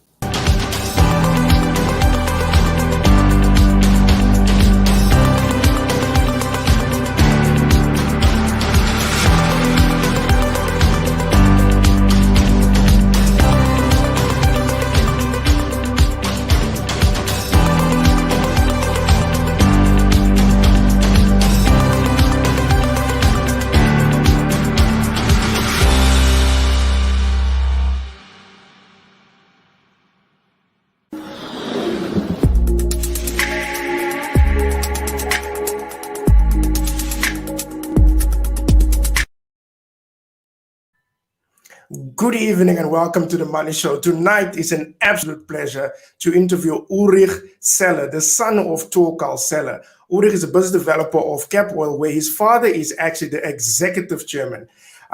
In my second year of economics, we did a case study on demand and supply and how effective and efficiently it is for any economy. Tor Seller was instrumental in reducing our dependence on the Durban harbor when it comes to the transportation of oil.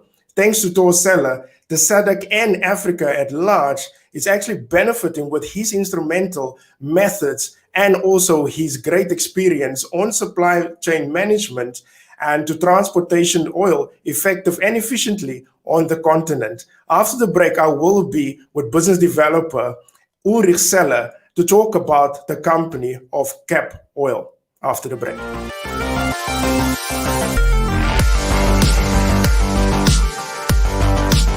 Keep your finger on the market pulse with the News Alerts tool. Stay up to date on the latest sentiment across all the major asset classes. Uncover bullish or bearish signals tied to specific assets that could be developing before major price moves, and track how news sentiment correlated with price in the past. Track the news volume on an asset, its fear index, and get a better feel for its underlying strength. All with News Alerts, your central hub for market information. That's higher trading from MarketsX. Tonight we will be with Ulrich Seller.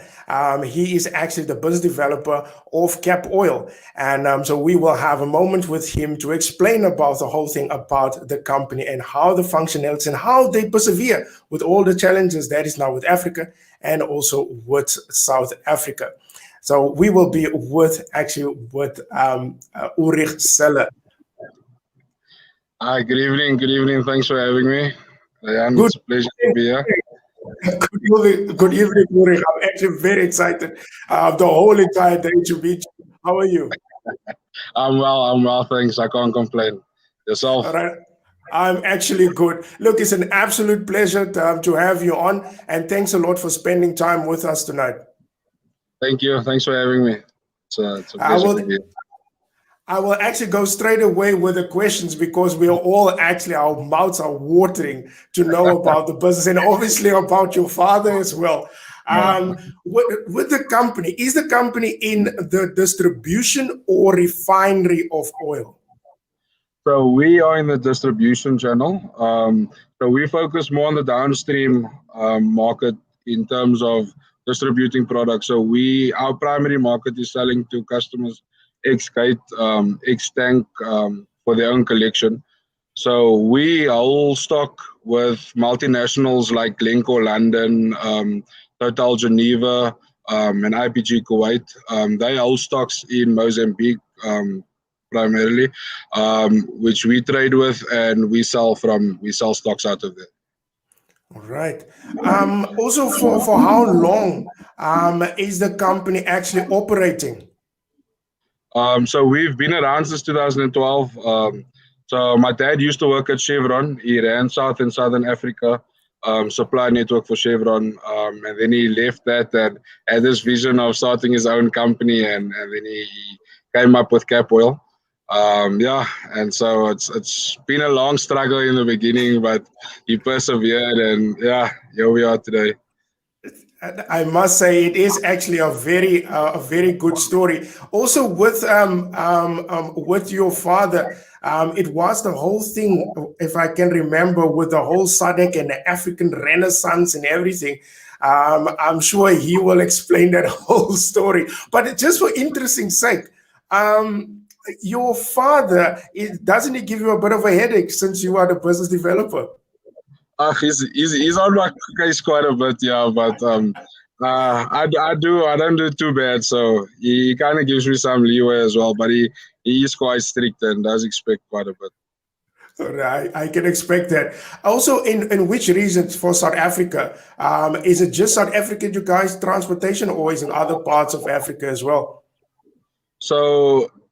So primarily our market is out of Mozambique. So in the Matola region, we then do come into South Africa, but it only works really for Nelspruit, Mpumalanga region, up to about Middelburg. After that, the transport and the deal doesn't make sense.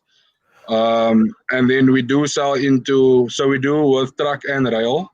So the trucks will then come into Nelspruit, that area. And then the rail we do take into Bulawayo in south of Zimbabwe. Then there's another terminal north of Matola in Beira, the port there.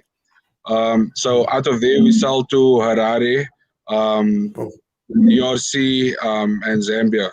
So it's quite broad out of Beira. I must say, do you ever sleep? It just sounds a lot, but it's quite you do sleep, but it's quite thrilling and exhilarating, but it's cool. I enjoy it. Right. Just for interesting sake, for how long are you working at Cap Oil? No, I'm still a baby in the industry. I've been working now for my dad for about 2 going on 3 years, so I'm still learning the ropes, but I'm getting in there and I'm learning every day, so it's quite cool. No, excellent. I will just take a short break and then I will be coming back with more of the operation of the business. Just a short break. Discover how some of the top executives are trading their own companies with our Insider Trades tool. See who's been buying or selling stock and what their trades say about insider sentiment. Use this unique big data tool to make more informed stock trades.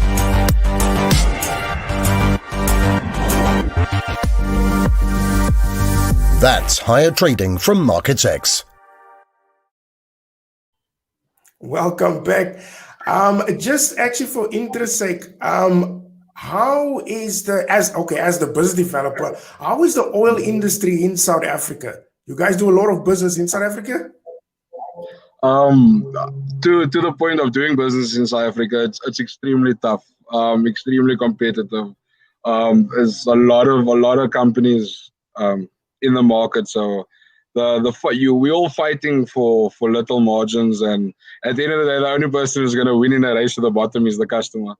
So I tend to not do a lot of my deals in South Africa, solely for the reason that we so many of us, and we're just competing against each other, and none of us are really going to make money. But there are guys that do make money. There's guys who bring product in over the border and they do their own things or whatever.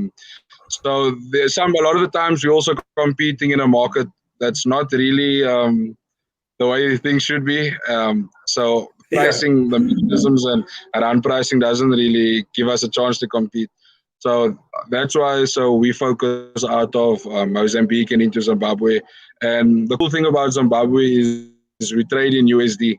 So margins, unbeknownst to a lot of people, our margins are quite small. So they think oil industry and diesel, like you're making a lot of money. But we play in like 5 cents a liter, 10 cents a liter. That's a lot. Like that's the space we play in. But in Zimbabwe, we make our margins in US. So a US cent is 15 South African cents. So there you start to make a little bit. That's a nice that makes actually a huge difference just in cents and dollars and rands. Actually, there's a question that actually come up from one of the viewers. Is how was business in the past 2 years? So it's been a roller coaster, a massive roller coaster. We went from we went from like being just starting out to being the third biggest off-taker out of Matola, out of that terminal, and we were competing against everybody. So the volume skyrocketed, especially through the pandemic. We ended up making quite a bit of volume in the pandemic. We were north of 20 million liters out of Matola, and then after that, we lost quite a bit of volume again. So it's up and down. You know, it's not really a straight, depending on how you lock in your clients and things like that. But yeah, it's been up and down over the 2 years. Right. In which region you actually prefer, or which country you prefer actually of doing business actually? Mozambique or actually Mozambique? Zimbabwe is my favorite. I love Zimbabwe. We're talking dollars, you know, there's not a lot of so the majors aren't so big in Zimbabwe. So it's a lot of guys like us that we deal with who then have retail sites. So in South Africa, we can only really sell to depots because the majors really control the market. So we battle for market share here, but here we can talk to the guys in the retail sites. So our market's bigger there. So I think that's my favorite space to play in, definitely. Yeah. All right. You did touch on this question with the pandemic. How did it affect? Because I was actually under the impression that it affect negatively, and you said that was quite a surprise to me as well. So my dad and his partner, they like to pride themselves of being problem solvers.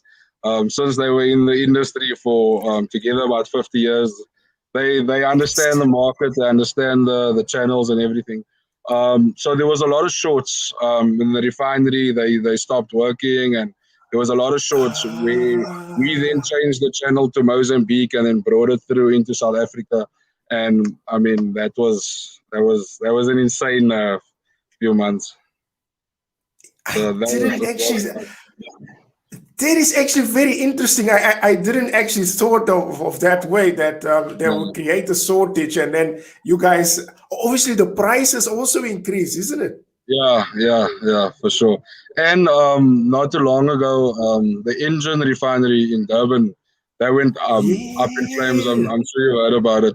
And we Correct. actually supplied engine then out of the Matola to keep the Nelspruit and Mpumalanga regions to have their service stations in fuel. So that was it's just crazy. That's on the CV, so that was quite cool. That is so interesting. I will just take a short break. Definitely will come back with some more questions.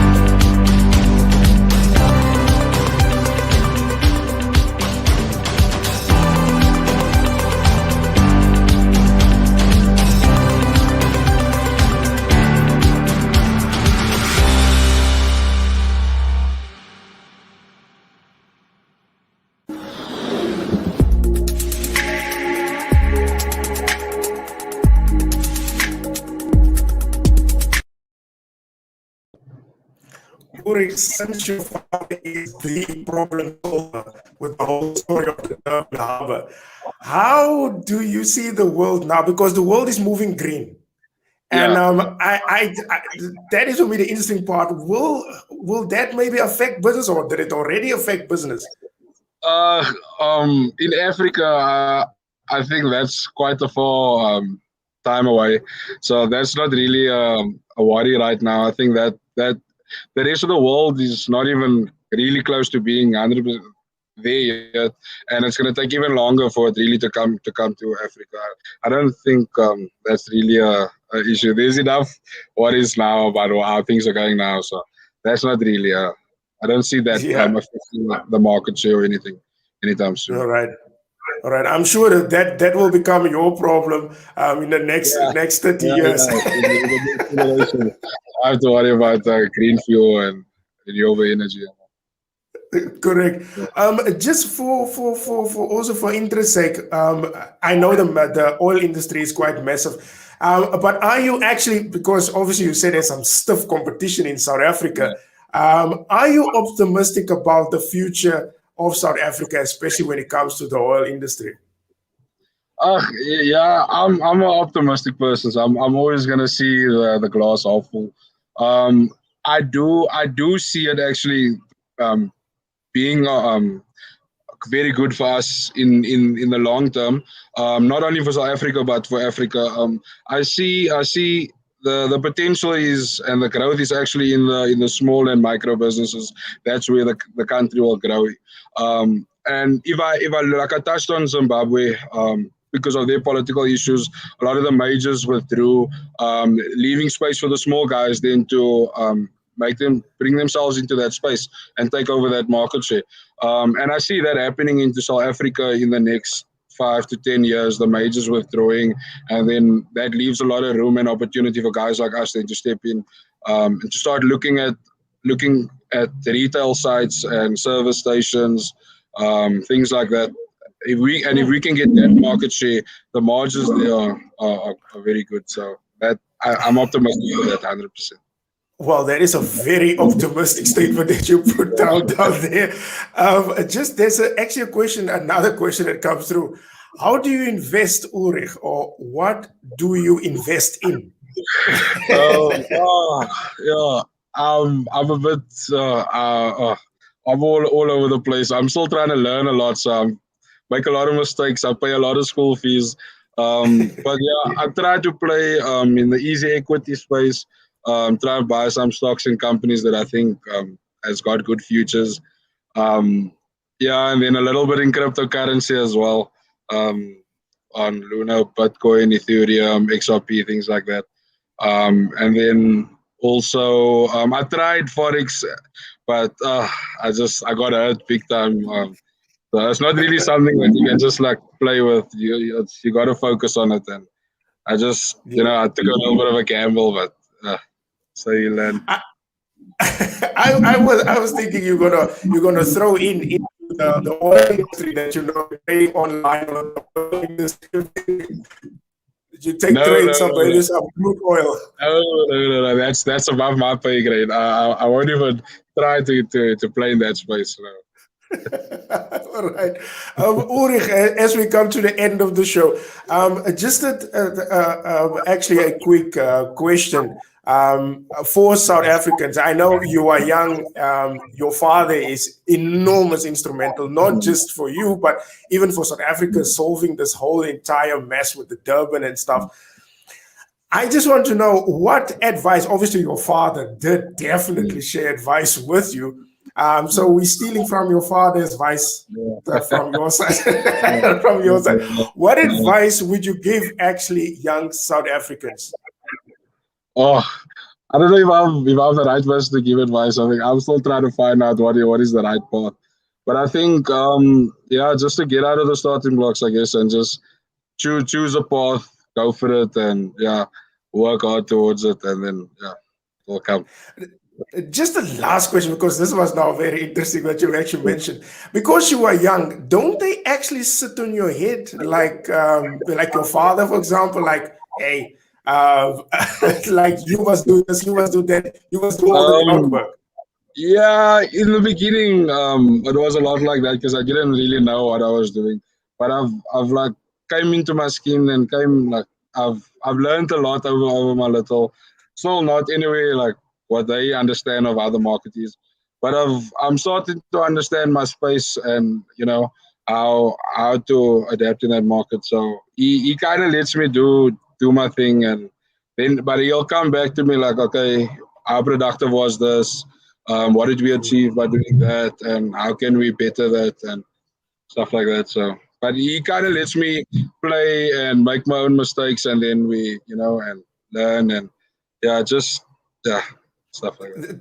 That is the only way actually how we learn from our mistakes. Ulrich, it's an absolute pleasure. Send my regards to your father. And I never met your father, but send my regards to your father. And thanks a lot for sharing your time with us. We highly appreciate it. Cool, Leon. Thanks for having me. It's been a pleasure, man. It's been lekker. Thanks. Thanks a lot. Bye-bye, Ulrich. Bye-bye. That was Ulrich Seller. He is actually the business developer of Cape Oil. At Cap Oil. I'm sorry, I'm still a bit starstruck with everything, with actually Cho Seller, who is actually the executive chairman.